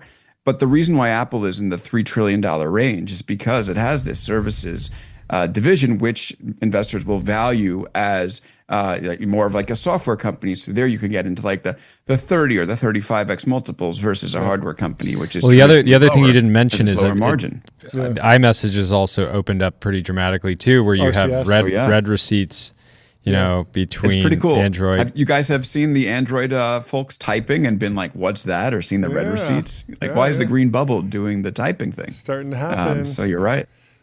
I think gold bubbles are coming. The OpenAI phone is coming. He's going to pick a different color. Trump phone, Trump phone will have gold bubbles for sure. No doubt about that. The gold bubbles are coming. Talk to us about Google. You interviewed Sergey Brin recently. What was your read on his involvement? Because I feel like there's a press cycle every few months about like he's coming back, he's back in founder mode, he's deeper than ever. He's not fully stepping into the CEO seat, but they're clearly stepping up to the AI moment. At the same time, they're dropping a ton of product updates. Google I/O was a massive event with like a ton of different features. And then they're also at the Pareto frontier of so many AI models in terms of performance and cost, and yet a lot of stuff's not breaking through. What's your read on Google right now? I think they knew they were behind on AI. I mean, basically they developed, this is going to be old history for a lot of people, but for those who don't know, they developed this transformer model within Google. They were very safety concerned. We talked about Blake Lemoine a little bit ago. He was using a version of their LLM chatbot called Lambda that he believed was a person. So they had this advanced technology working within the company, but OpenAI, of course, was first to market with something that exploded with ChatGPT. So once I think Sundar Pichai realized what was going on, he said, okay, we're going to turn all of our focus toward this AI moment, building large language models. And he was lucky or fortunate, or he planned, whatever you want to say. I mean, the company has Demis Hassabis, the head of DeepMind, in there, and he consolidated these two divisions, DeepMind and Google Brain, which had traditionally kind of struggled over resources and realized they needed to coordinate. So Demis takes over both of those divisions. And now you see that Google is shipping like crazy with AI. And they have some great, I mean, they obviously previewed some very cool things at Google I/O. I think some great features working already. I mean, Notebook LM is really interesting. Yeah. I think Gemini could work a little better in places like Gmail, but we'll probably see it. Like being able to search your email is a pretty big deal. Yep. And do like things like I sometimes will say, like pull out the emails from all of big technology's paid subscribers recently so I can invite them to our private Discord, and Gemini gets that right about 50% of the time. So I think it's clear that they're in like this moment. What do you expect to see out of the Google OpenAI relationship? Right now, we're seeing tension between Microsoft and OpenAI. They're partners. They maybe both are unhappy with how the deal has worked out. I think all this stuff is evolving, but in my view, over the next 5 to 10 years, I just see this massive war and battle for the consumer between OpenAI and Google. Is that how you're looking at it as well? And do you expect to see more attention there? It probably will happen. So just I'm going to answer that question. I'll just finish up what I was saying, that Google's in this moment of reinvention. So they're going to move from search to AI. And also I think Sergey is really involved on the technical side of things to answer that part. So the partnership that Google and OpenAI did is for basically server space. I think OpenAI is really running out of GPUs. And of course, they have this hosting deal with Microsoft that's kind of like up in the air. We're not quite sure where we're going to go on that front. And you see Sam Altman every couple of days saying, all right, we're out of GPUs, stop burning our servers. He's joking, but it's a real issue for the company. So of course, you look to Google, which has the TPUs to sort of offload some of that sort of compute need. Now, we don't see OpenAI being made, unless I'm wrong here, we don't see OpenAI's models being made available within Google Cloud. That's the other side of the equation. I spoke with Google Cloud CEO Thomas Kurian a couple of months ago, and he said we'd welcome OpenAI on the platform. So that's another step I think that we should anticipate. And then on the consumer side, I mean, again, and you guys know this better than anyone else, like Silicon Valley is filled with frenemies. And we have another situation here where you're probably going to have Google, you'll have OpenAI, we already have it, OpenAI relying on Google infrastructure, but competing with them on, let's say, the assistant front or the chatbot front. And I think that's one of the cool things about watching tech, and for those who are in tech, being in tech, is there is almost a reliance on one another's innovations and products, but also a recognition that everyone is working to build the best products, and may the best product win. And one product may be the king one day, and then it could get leapfrogged the next and build on top of each other. So I do see this being a heated battle, and we're going to see a lot more drama, I anticipate, from all these companies coming up pretty soon. But it is notable that now OpenAI and Google have opened up the line of communication, and maybe more is coming. Last question. No, I'm excited to see all this play out. My last question, when can we place OpenAI in the category of big tech? Are they there yet? Does $300 billion valuation, does that do it? What's your framework?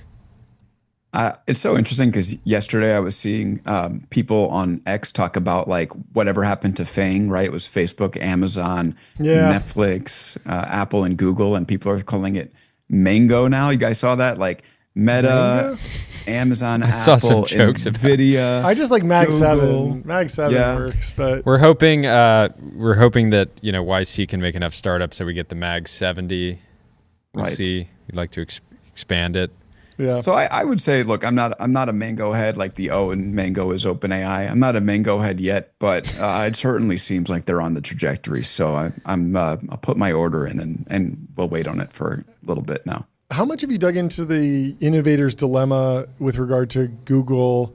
There's this whole story about like Sundar Pichai hasn't read the book and does it matter? And Ben Thompson says, well, it doesn't matter because it's structural. But the thing that I keep replaying is like, what if Google had actually just released that Blake Lemoine chat bot? Like, what if they were the first mover in chat bots before ChatGPT? It feels like that ChatGPT moment would have been theirs, and then they could have compounded off of that, and it would have been fine. But maybe they'd be disrupting themselves. Do you have any thoughts on that? I mean, it gives more credit to Chris Pike's thesis around top-down Yeah. versus bottoms-up innovation. But anyways, Alex. Yeah. So, I mean, I wrote this book that came out in April 2020. Don't recommend releasing books at the first wave of a pandemic, but it is sort of what launched big technology for me. And it's called Always Day One. And the idea comes from Bezos that the reason why the big tech companies have been able to stay competitive and dominant for longer than the average, right? The average company on the S&P 500 lasts 15 years today, as opposed to 67 years last century. And the reason why these companies have been able to sustain their dominance is because they reinvent and they don't really care too much about their legacy business. They're able to say, what is going to take me into the next generation? And sometimes they're late. I mean, Microsoft is a perfect example. They held on to Windows forever. They had the lost decade. Yeah. And then Satya Nadella, who ran the server and tools business, which was all about on-prem servers, said, you know what, let's do this cloud thing. And now they're where they are today.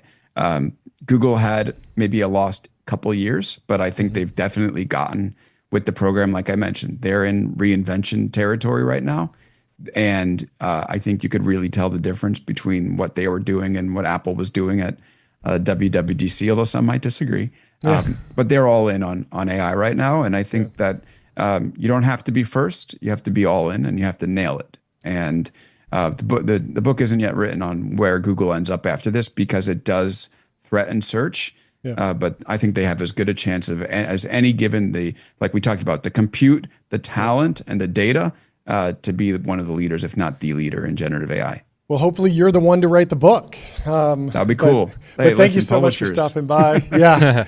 We'd love to have you back. This was a fantastic conversation. Definitely. Great having you, I'm Alex. a fan of your show. Thank you for having me on. Have a great rest of your day. Looking forward to the next one. one. Talk to you soon. Cheers. Bye. Take care, guys. Next up, we have Saquon Barkley from the Technology NFL. investor. Coming in from the Philadelphia Eagles. Let's bring him in the studio and we will talk to him about everything going on in his world. Welcome to the show. Ramp day. It is ramp day. Wouldn't be ramp day without Saquon. Hold on. We are going to do one ad first. If you're looking for a luxury watch, go to getbezel.com. Your bezel concierge is now available to source you any watch on the planet. Seriously, any watch. We are working to bring in Saquon. And do we have more news to talk about in the meantime? We can also talk about Wander. There's always more news. Find your happy place. Book a Wander with inspiring views, hotel-grade amenities, dreamy beds, top-tier cleaning, and 24/7 concierge service. It's a vacation home, but better. We are working on that. Oh, I think he's here. Welcome to the show. How are you doing? What's up, guys? Thanks for having me. Thanks so What's much going for on? jumping on. Been looking forward to this. Congratulations on a massive day in Ramp World. We'd love to get your story. How'd you meet Eric Glyman? What's it been like to work with him? It's been great. It's been great. The conversation and introduction kind of came from my manager, Cuz, who's been super helpful with me in learning and exploring more in the tech world. But getting to know Eric and being involved with Eric has been amazing. He's become a really good friend. My favorite thing I like to tell people about Eric is he has this contagious smile. He always has this big smile on his face. He really does. Every single time you're around him, he makes you feel welcome. And just him and his team, like they've been doing an amazing job, and excited for the news that they announced today. Yeah, it's huge. Talk to me about the Super Bowl ad. We have your picture from the Super Bowl ad up on the stream right now. How did that come together? How fast was that process? How was the shoot? Yeah, we've been talking to Ramp for a while, the Ramp team for a while. I had dinner with Sam and Max in PA. Oh, yeah. Yeah, a couple of them, they were able to come to a game. And I forgot, it was maybe like 10 days, a week or two before the Super Bowl. And my manager, Cuz, asked me about this idea of running an ad. Usually, I probably would say no to a Super Bowl commercial 10 days before, but the Ramp team, they're super efficient, and they made it so easy, and they were so helpful for me. And they obviously knew I had a lot at stake and wanted to make sure that was the main focus. But they did a great job. I think the ad came out amazing. They also showed me that in past these brands that I worked with, they probably took too much of my time. When you're able to do this in under an hour and create something so special and that fans love. But the whole Ram team is incredible. Kareem, Sam, Max, all of them, they're all special people, and I'm excited to be able to work with them. What was the reaction from the rest of the team to see you in an enterprise software ad in the Super Bowl? Was that surprising, or was everyone just kind of excited to see you take that step? Yeah, I think it was more just exciting. Cool. More excited. I've always talking about how can I be creative in new ways, and we always talk about financial freedom and involving yourself with the best companies and the best founders, and it's been pretty cool. Just so far in my career, all the great things I've been able to do, but the platform that has been established because of football. Yeah. But things football is able to bring me into, and the world is able to bring me into. And I don't know all this stuff yet, but continue to learn in this space and continue to meet, extremely incredible people and incredible teams.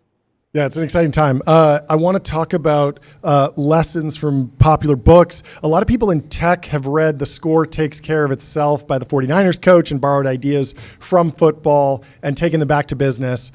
You read 0 to 1. What is a concept that you took from 0 to 1, or you think other football players could take back into the world of football from that book? That's a great question. Peter talks about, when you're starting a company, you never want to have two people doing the same job. And an interesting thing that Nick Sirianni did this year, my first year, I'm pretty sure he did it in years prior with the Eagles. My first year with the Eagles, he had all of us in a meeting and let all of us know what our role was and what was expected of us. Not saying that our role can expand, not saying it can increase, but what's needed for us to be able to go out there and compete and accomplish what we ultimately want to accomplish at the Super Bowl. And I think the things you could take is just from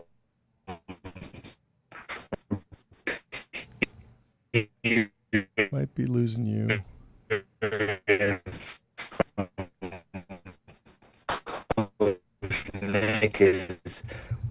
It's a right to buy in, knowing what you got to do, knowing what you got to accomplish. Sometimes your role is not doing what the team asks you to do to be successful, and it takes a great team. And you guys hear me? Yeah, you're good. back. Did I lose you guys? Yeah, we kind of dropped out for a second, but we got most of that. Yeah, can you hear me? Yep. There? Oh, sorry about that. No worries. Yep, can you hear us? Hear me? Yeah. We're good on this end, I think. Yep, I can hear you guys. Okay, cool. Let's move on to another question. I want to talk about similarities between the offense-defense dynamic on the football field to, these two units. They aren't necessarily on the field at the same time, but they both need to perform. There's some similarities to business where maybe the sales team wants to go and sell a product that the engineering team needs to go and deliver and make. They're two teams that need to be working somewhat in concert. But they're doing very different roles. What can you tell us about the team building that goes on between the offense and the defense to keep the whole group working in concert? we lose Yeah, you? it's super important. Team is the most important thing when it comes to. Can you hear me? Yep. Hello. Sorry, I think I'm in a dead spot. I apologize. It's okay. But I think team. I think team's the most important thing, and especially in my sport or just kind of any profession. To be honest, I think the parallels from business, from science, from sports, all those things, have similarities, and it all comes down to building a great team. So we know how important it is for, on the offensive side for us to accomplish what we need to do in establishing line of scrimmage. But it's the same thing on the defensive side, establishing line of scrimmage.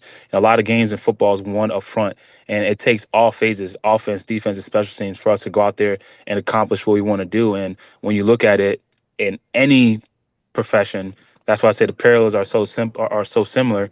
You need a great team. You need people buying into the roles. You need people doing all the little things it takes to be successful.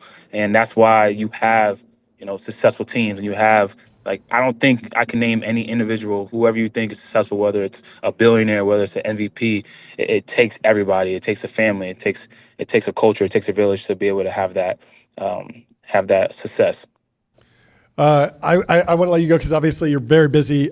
Last question for me, and if Jordy has anything, he can ask too. Tell me about Big Dom, the chief security officer. What's his role in the organization? What is Big Dom's role in the organization? I don't even know if I have an answer for that, to be completely honest. Big Dom. I know he gets a lot of love, and ever since the situation with the 49ers on the sideline, I go to events and people asking for my autograph, and Big Dom is probably getting more requests for autographs and pictures than me, to be honest. But to be the best way I can put it, he's just the glue to the team, and I'm not even exaggerating when I say that.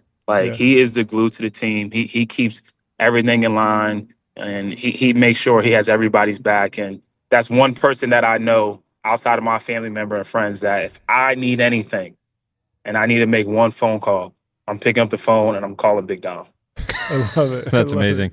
Jordy, you have anything else you want to run through? Yeah, I wanted to ask, general, how you and friends and maybe other players are thinking about investments today. You've invested in Ramp, you've invested in Anduril. These are some of, the top companies in Silicon Valley. In Silicon Valley, a lot of people, will start a big company, sell it, and then make a series of silly investments. How do you avoid how do you avoid the bad investments? What's your kind of framework for that? How do you avoid making the bad investments? That's a great question. You get as an athlete, you get a lot of things thrown at you, to say the least, and you don't know what's the right thing to get involved in, and you just got to try to educate yourself as best you can. And to be honest, when you come from the NFL, a lot of us go to college for 3 years, maybe 4, and our financial how educated we are on the financial side of things, it's not that great. And I'm open and honest, and I'm able to admit that to myself, that coming out the NFL, it wasn't that great, and it still has so much room to improve.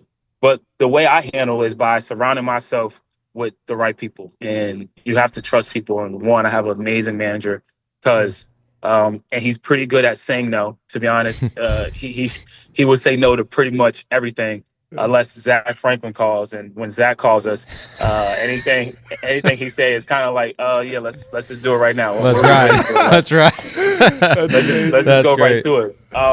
But it's guys like that. You just surround yourself with people like that who are super smart and super successful and done it the right way, and you're able to build relationships with them. And you're able to earn their trust, and you're able to trust them and make those decisions. So it's tough because you get a lot of things thrown at you. And I don't know if I have the exact perfect answer, but that's a pretty good answer. If you ask me, pretty good answer. Yeah, right. Yeah, that's a great answer. I think a lot of people in the tech world, have spent decades investing. Professional investors, but they should follow the same framework. Say no to most things, and then if a certain person calls you, you just say, "Yeah, you back up the truck." Back up the truck. That's amazing. Amazing. Well, thank you so much for stopping by. We'd love to have you back. Hope to see you soon in person. Yeah, congrats on the markup too. First of many, I imagine. Thank you guys so much, and I apologize for the in and out. No, you're all good. I'm leaving. I was coming back from an event at a hospispital, so man. I might be a little shaky. I apologize. But, no, you're good. Thank you guys for having me. Yeah, we'd love to have you in the studio soon. Yeah, we'll get you under the lights here for a couple minutes if we can grab some of your time, because this is fantastic. This is great. Sir. I We'll talk to you guys. soon. Cheers, Saquon. Have a good one. That is an amazing answer. That's the best investment framework. I know multiple very smart people that have basically the same framework. So yes, that's amazing. If it works, it works. Wait for that one person to call. That was incredible. Anyway, we have our next guest coming up in 3 minutes. In the meantime, let's run through some timeline. Yeah, we got what else we want to talk about? Yeah, I mean the big thing we that really has go been into developing the for the people monitoring the situation at home. Apparently, President Trump is warming to the idea of using U.S. military assets to strike I thought you were going to make a joke facilities. about the real monitoring the situation is the Microsoft OpenAI situation, because that's the one that most people in tech are monitoring on a daily basis. But we do need to cover the geopolitics. What's the update there? Apparently Trump has been warming up to the idea of military action against Iran. Yeah. So much so that the poly market is spiking up to 75% chance of military action against Iran before July. So a couple weeks left. Now, there would be a difference between military action and boots on the ground. And I think that there's probably a bit of a Rubicon to cross there mentally for the American people. Obviously, people don't like the idea, or there are many people in America that don't like the idea of sending money to fight a foreign war, and they think we should reprioritize America and American paying down the debt, for example, all those different things. The Ukraine war has gotten some pushback from a lot of folks in tech and beyond for that reason. But the real red line for a lot of people is boots on the ground. Don't send our soldiers over there. It's a quagmire. We lived through the global war on terror. Let's never do that again. And so it'll be interesting to track which way this leans, because there's obviously multiple tiers to engaging. One is just you sell the weapons or technology to another government that uses them. Then you're deploying American military assets, but no boots on the ground. And then the final is, of course, boots on the ground. But hopefully this whole thing resolves quickly and we can get to a peace negotiation and a trade deal, because we want freedom and we want capitalism, stability. We want stability, business. We want freedom. We want 10 more whizzes out of Iran. Yeah. Give me the Iranian whiz. That's what I want. Yeah. Give me some cybersecurity companies that we can flip to Google for $30 billion. That's what I want. Crazy. Anyway, we have some more. Apparently, there's some news leaking about OpenAI's, XAI's fundraising. Oh, okay. What's going on there? They are spending $4.7 billion in the next 3 months on out of their new $9.3 billion raise. They're projecting $18 billion for new data center capex through 2027, and the XAI employee payroll has almost quadrupled since the Series C. It's interesting to think about. Should we hit the gong? Yeah, do it, John. We'll give you one of these air horns too. There we go. Leaked gong. It's interesting that X was going through this intense austerity, limiting spending, keeping employee counts now low. It's boom. Now it's just scaling. I love it. We love scale.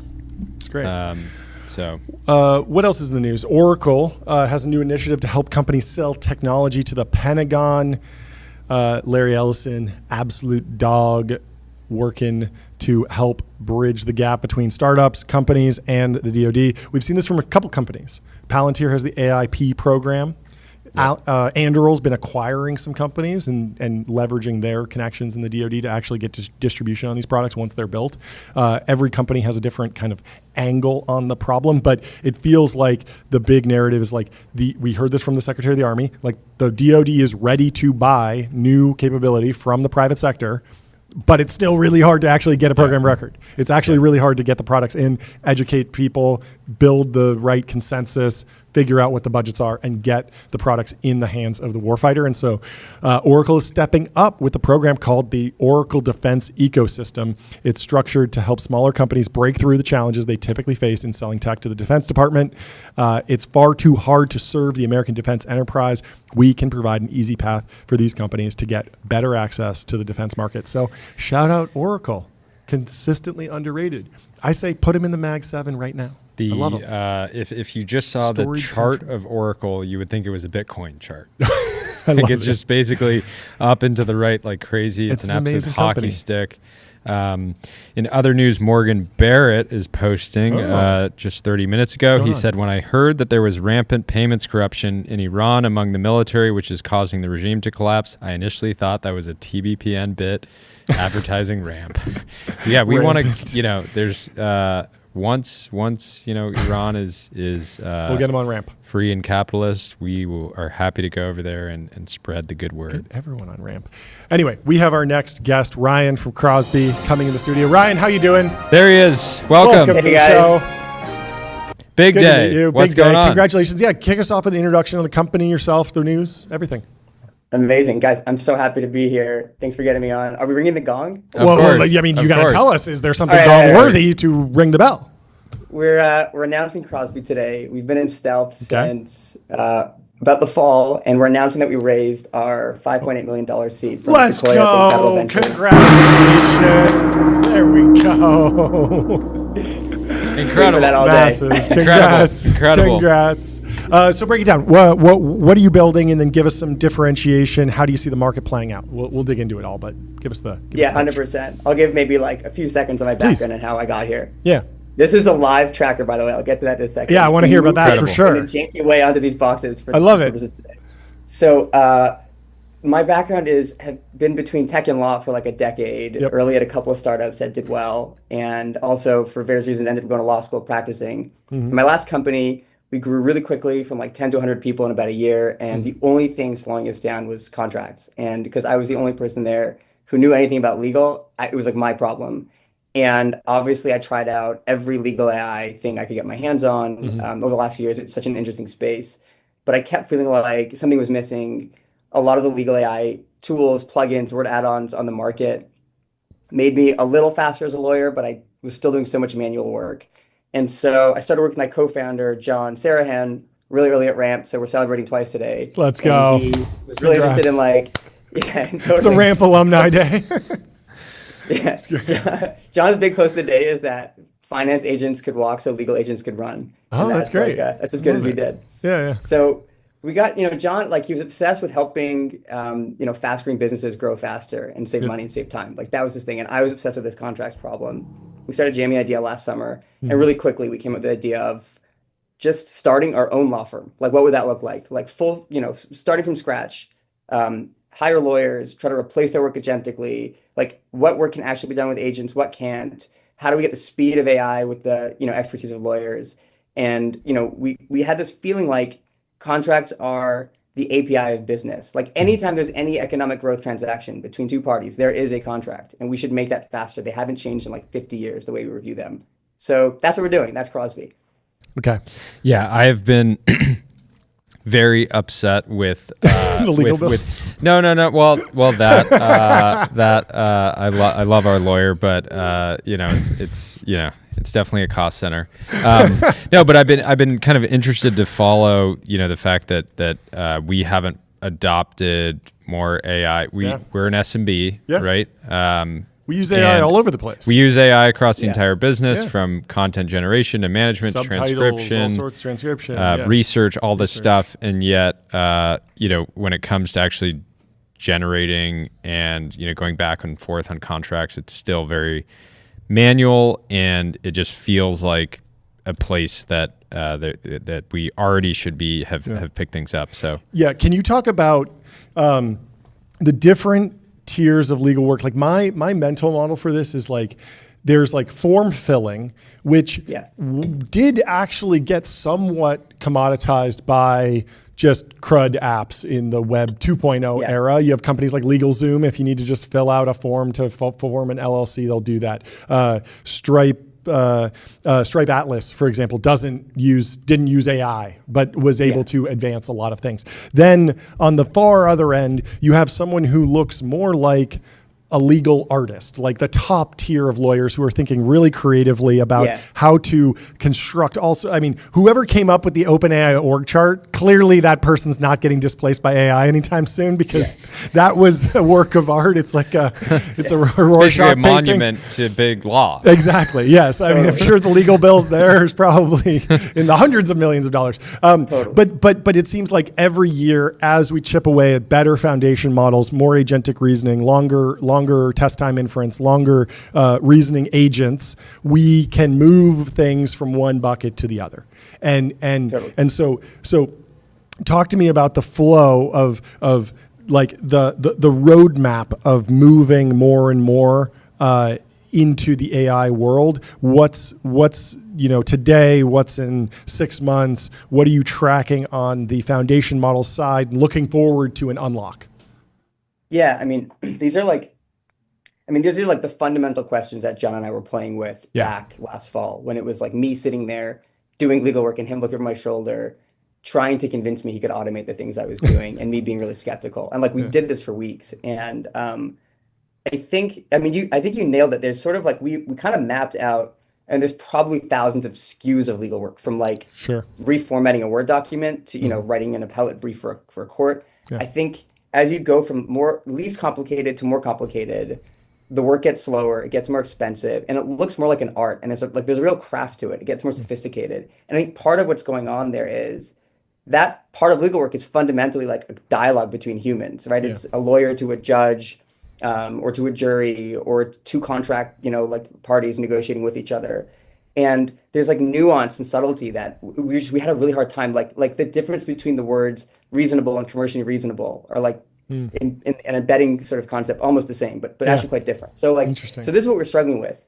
I think, look, we obviously have a long bet on where the models will get to in terms of like getting better and better, so that we can have a fully agentic law firm. Like that is where surely this will go. And so the idea that we started with like a Word add-on as like the packaging for this is kind of like no lawyer has ever, or nobody's ever gone and said, I want a Word add-on. They want a lawyer. They want to throw it over the fence and not think about it. So that's what we're doing here today. And right at like, we call it like right at the sort of cutting edge, like of where the machines sort of stop and the human intuition or judgment or just accuracy has to come in. That's kind of what we've been trying to model, like from a workflow perspective, where lawyers will jump in. So that's where we are today.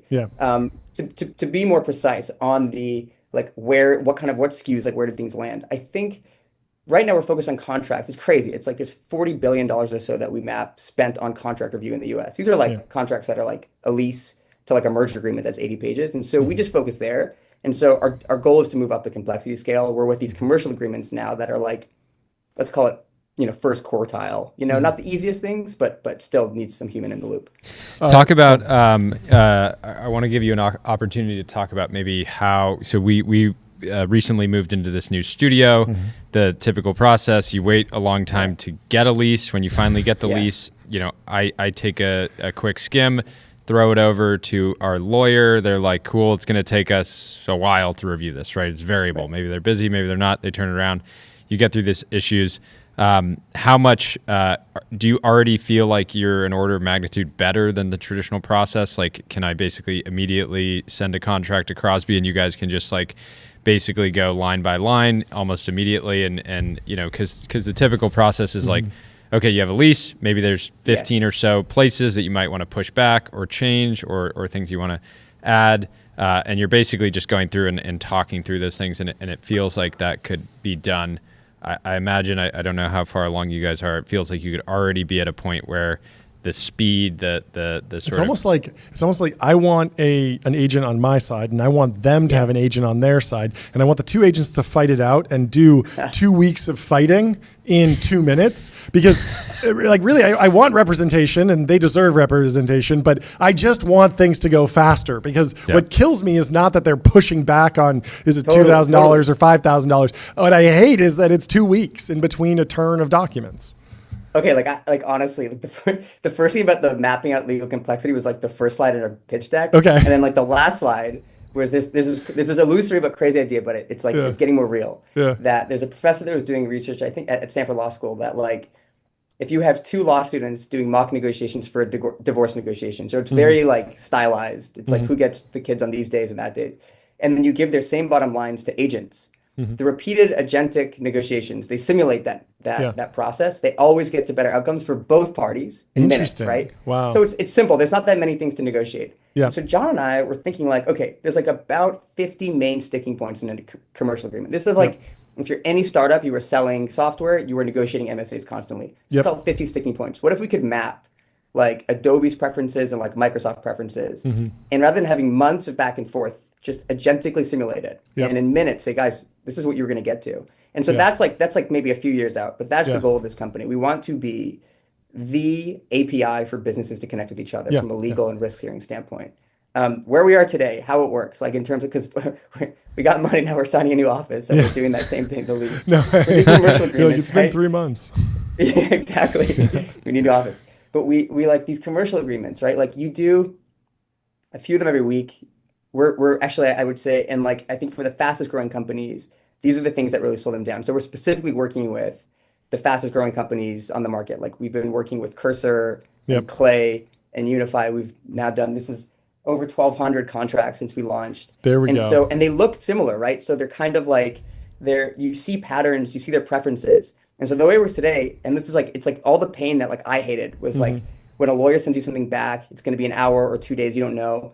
And they're going to ask you questions, you have to clarify and kind of solve things, and then you send it to the counterparty. Today, the way it works is a salesperson at Cursor or at Clay will just Slack us a document, tag our bot, we ingest it, we do a review, obviously with some AI, some human oversight, send it back within an hour. Our median time is 58 minutes, and the salesperson sends it right back. And we have a knowledge base for everything those clients care about. So we know the things that Cursor's like, I don't care, we don't need to worry about that, we can let it go, and the things that really matter.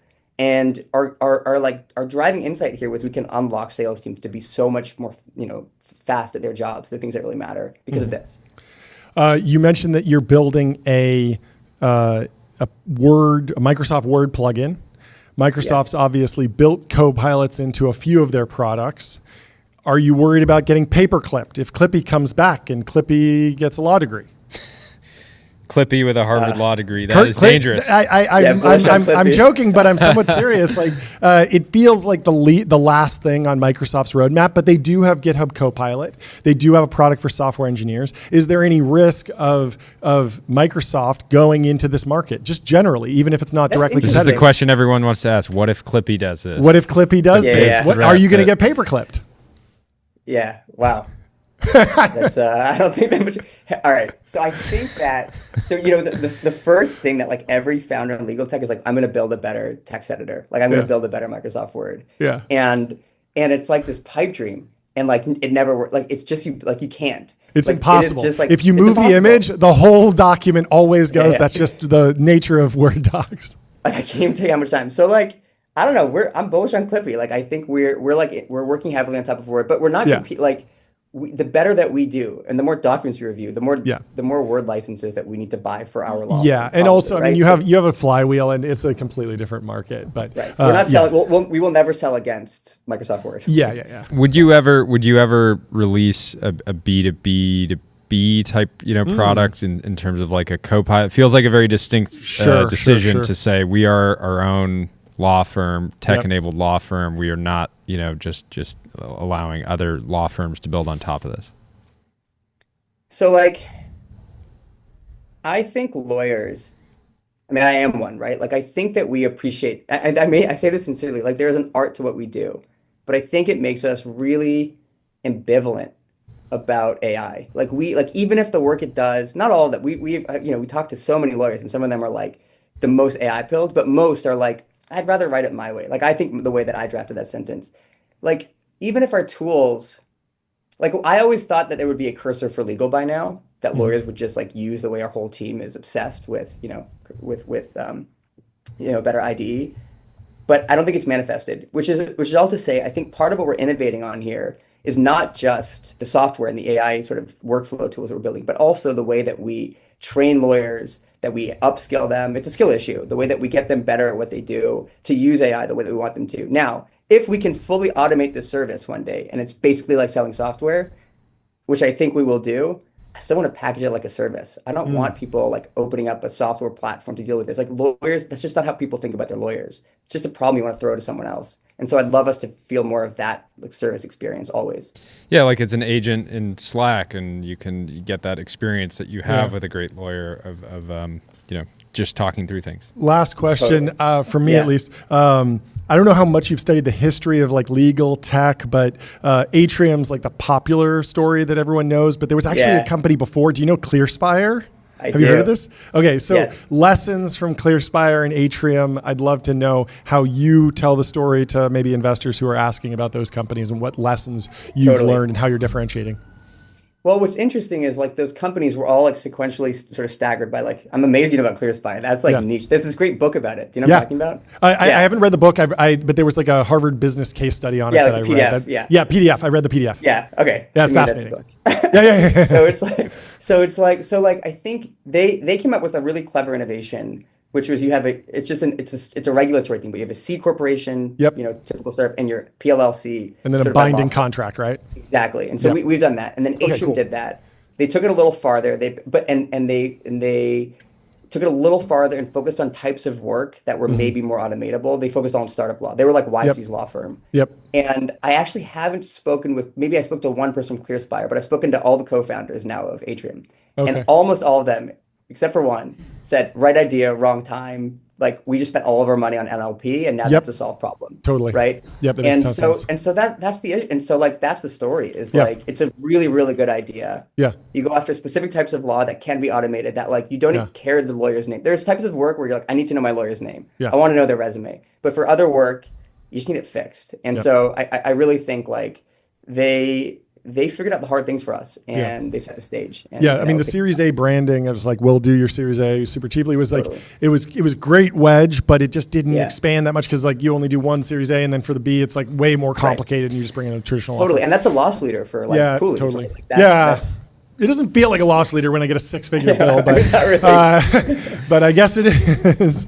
Anyway, this has been fantastic. Yeah, I'm super excited. I mean, there's just so many different types of contracts that don't make sense to that are important, that need to be done well, that don't make sense to you don't need to spend tens of thousands of dollars on. So, anyways, very excited for you. Excited to follow the journey. You can be one of our new legal AI experts in residence. So come back on when there's news. And congrats to you and the team. Thanks, congratulations. Guys. Cheers. Talk to you soon. Me on. Bye. Great. Well, that's been a fantastic show. Let's check in with Tyler on his review of Windsurf. Did you get it installed? How's it going? Yeah. So I mean, it's pretty good. I think I haven't used a lot of these like IDEs yet. I've used Cursor like a little bit. So you have like your code's like handmade, like farm to table. Yeah. I usually I write it up by hand and then I just scan it in. Sure. I think it's smart. More of smart. I feel closer to the code base then. Fantastic. But I think it's really useful. I mean, it's great for like front end stuff. I think, and obviously I've only been using it for like an hour and a half. Yeah. I'm sure there's a learning curve. But I think when you start to have like, okay, now I have this function that runs on server. It's like, how does that connect? It might not be in the exact same code base. It's hard to integrate these things. Sure. But I think for small, like it's just running locally. It's like super great. Okay.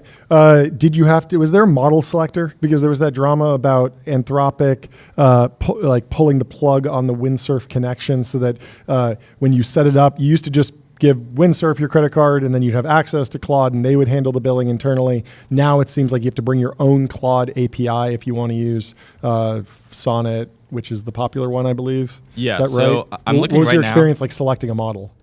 So I'm on the like free tier, but I think it's like a free trial. But I can choose 3.5 Sonnet. But yeah, it's bring your own keys. Got it. So I would have to go to the Claude website and then do like export keys and then just paste it in. But even then, I mean, I'm sure it's like pretty easy still. Did you notice the original question we had was like, if Microsoft got their hands on this intellectual property, that would be incredibly valuable. Like, does that feel like a reasonable narrative to you, or are we leaning more like this is more about data aggregation in the front door to AI?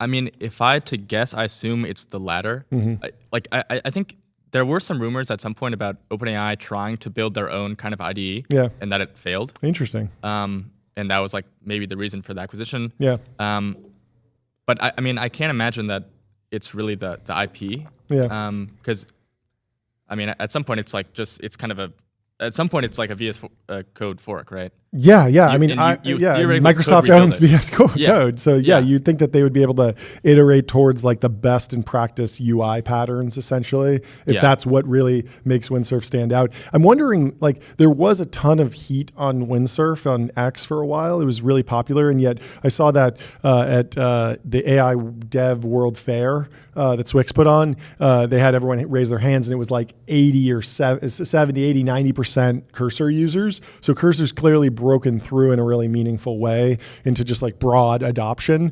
And that seems really, really valuable because you're getting all that training data that then can be used in reinforcement learning contexts and derive better AI models. So it seems like it's kind of unclear to me exactly how much of a real issue this is. We'll have to ask some more people. We have some other AI folks coming on the show later this week. We'll try and dig into, is Microsoft after just the cash flows or the equity or the data or the IP or the models? Because they have like different claims on different pieces of OpenAI, and all of those are probably negotiating points as they kind of separate these two entities out. And so it's certainly a unique situation, because most investors, if you get them on your cap table, maybe you give them a board seat, but they're not getting access to your GitHub. They're not getting access to your code or your IP. Can you imagine if that was like, oh yeah, like, I took money from this tier 1 VC and then they just gave all my code to a competitor that they invested in. Like, that would be a wild dynamic. It really is a wild deal in hindsight. I mean, if it was a wild deal at the time, but this sort of 49% capped profit share. We don't get equity. We don't have a board seat, but we have sort of a right to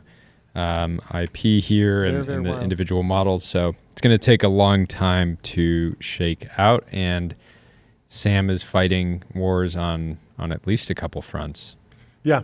I mean, we didn't get a chance to dig into the full Ben Thompson article on this, but he says, the Wall Street Journal doesn't indicate who its sources are, but there is little doubt in my mind they too are on the OpenAI side, and I get why. And he says his biggest takeaway, this is Ben Thompson writing in Stratechery, which you should subscribe to.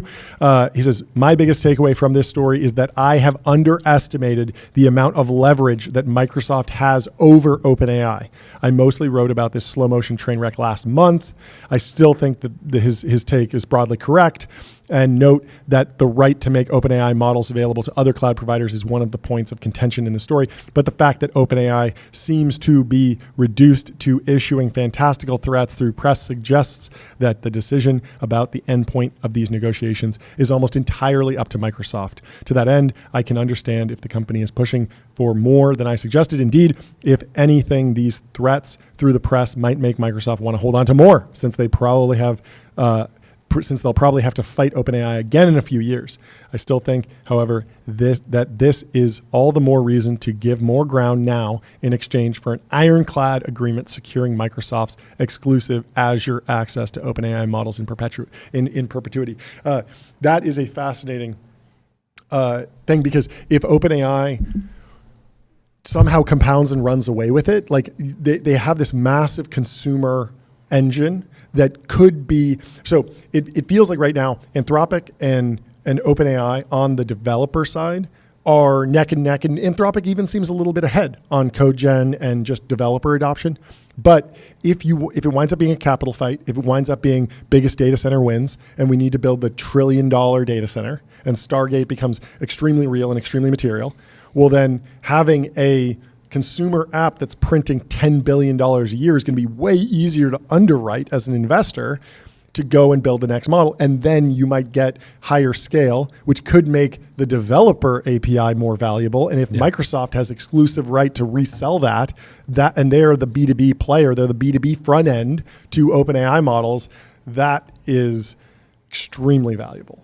Extremely valuable. So I was not aware of that. He also talks about his interview with Cursor CEO Michael Truell. It is the perfect irony with OpenAI is that it's one, a YC company run by Sam Altman, who was president of OpenAI, And if YC was advising a startup that came to them and they said, we're going to enter into this like really complicated commercial agreement and we're going to structure as a nonprofit, we're going to take all these donations. And then in the future, we'd like to go public. They would be like, you should just try to not add too many people to your board. Yeah. You know, take as little dilution as possible. You should basically run like a dictatorship. Yeah. And Sam Altman's talked about this. And he's like, I would not take I would do not do as I say, not as I do. Yeah. So to create one of the most important new companies of a generation, a generation, and then to have it just be ensnared in all of this drama from the nonprofit stuff and the battle with Elon all the way now to a battle with Satya is just absolutely brutal. Well, the last story we should close it out with is the Trump phone. The Wall Street Journal says Trump's smartphone can't be made in America for $499 by August. That's because we got Tyler over here assembling iPhones in America. If Trump gets a hold of them, I think all bets are off. But Trump's mobile phone shows some specs that would beat Apple's biggest, priciest iPhone models. Doesn't want to just make it in America. He wants to release a gold Android phone that will be proudly designed and built in the United States. Fascinating development. This is the first time I heard about it was when the Wall Street Journal was saying it can't be done. Apparently Trump's son told the podcaster Benny Johnson on Monday morning, you can build these phones in the United States. So we'll see. Where? How? Got to dig into that. The display is going to rival Apple's $1,200 iPhone 16 Pro Max in size. Nobody ever thought to turn the White House into an incubator. It's happening. Nobody ever. I'm surprised. Hundreds of years of presidents. Nobody thought I'm going to turn this into Jimmy Carter had a venture farm. Venture studio. Jimmy Carter had a peanut farm, but he divested. An idiot before he took the presidency because he wanted his hands clear. He didn't want any conflicts of interest. So he sold his peanut farm. And we are now in a different era. Building 50 megapixel iPhones. The hottest new venture studio is the White House. The White House. Anyway. I mean, the velocity of new C Corps and LLCs that they're just firing out of an absolute cannon. Is Bitcoin treasuries and social networks and crypto. Yeah, we didn't really cover the story of this of the Tron IPO. Yeah, not enough people are which Eric Trump has now denied having a role. Okay. I mean, this is the first founder of a unicorn company in the White House. Yeah. Huge. People talked about Zuckerberg maybe running for president. They never say unicorn tech founder Donald Trump. Yes. They never introduce him that way. Maybe they should. Really put the focus on what matters. Social networking. Truth trading at? Truth. Figure it out. Oh, wild times. A cool 5.1 billion. 5.1? That feels down off of a little bit of a high. Yeah, I mean it's been generally down and to the right. In 2022, it peaked at 92. Well, the 92. Intraday high was $99. It's sitting at $18 now. Okay, so it was like a $30 billion stock at one point. Yeah, but if you sell enough Trump mobile devices, who knows? And then maybe it's a new narrative. Maybe it's Catalyst. Maybe Trump Media DJT, True Social is just pre-installed, and maybe they have their own search. They build out their own search. I think they should get into foundation models. Really, really take a run at the big labs. Hire some researchers. Start doing some reinforcement learning. Let's see it. I want some research papers. Maybe they should do an open source model. I want some thought leadership on artificial intelligence, AGI. We've suspected that he's AGI pilled, but we haven't seen it in the research papers. Let's make it happen. That's our show, folks. Thanks for watching. We had some range today. George Hotz had a lot of range. Was wild. He had some spicy takes. He did. That was fun. I wish we had another 30 minutes. We went all over the place. We went over to Chinese history. We went into the NFL. Technology investor Saquon Barkley. Some Series A's, some Series B's. Really good range. Fantastic show. I think that's exactly what people come here for. Anyway, I love it. Thank you for watching, folks. Thank you, folks.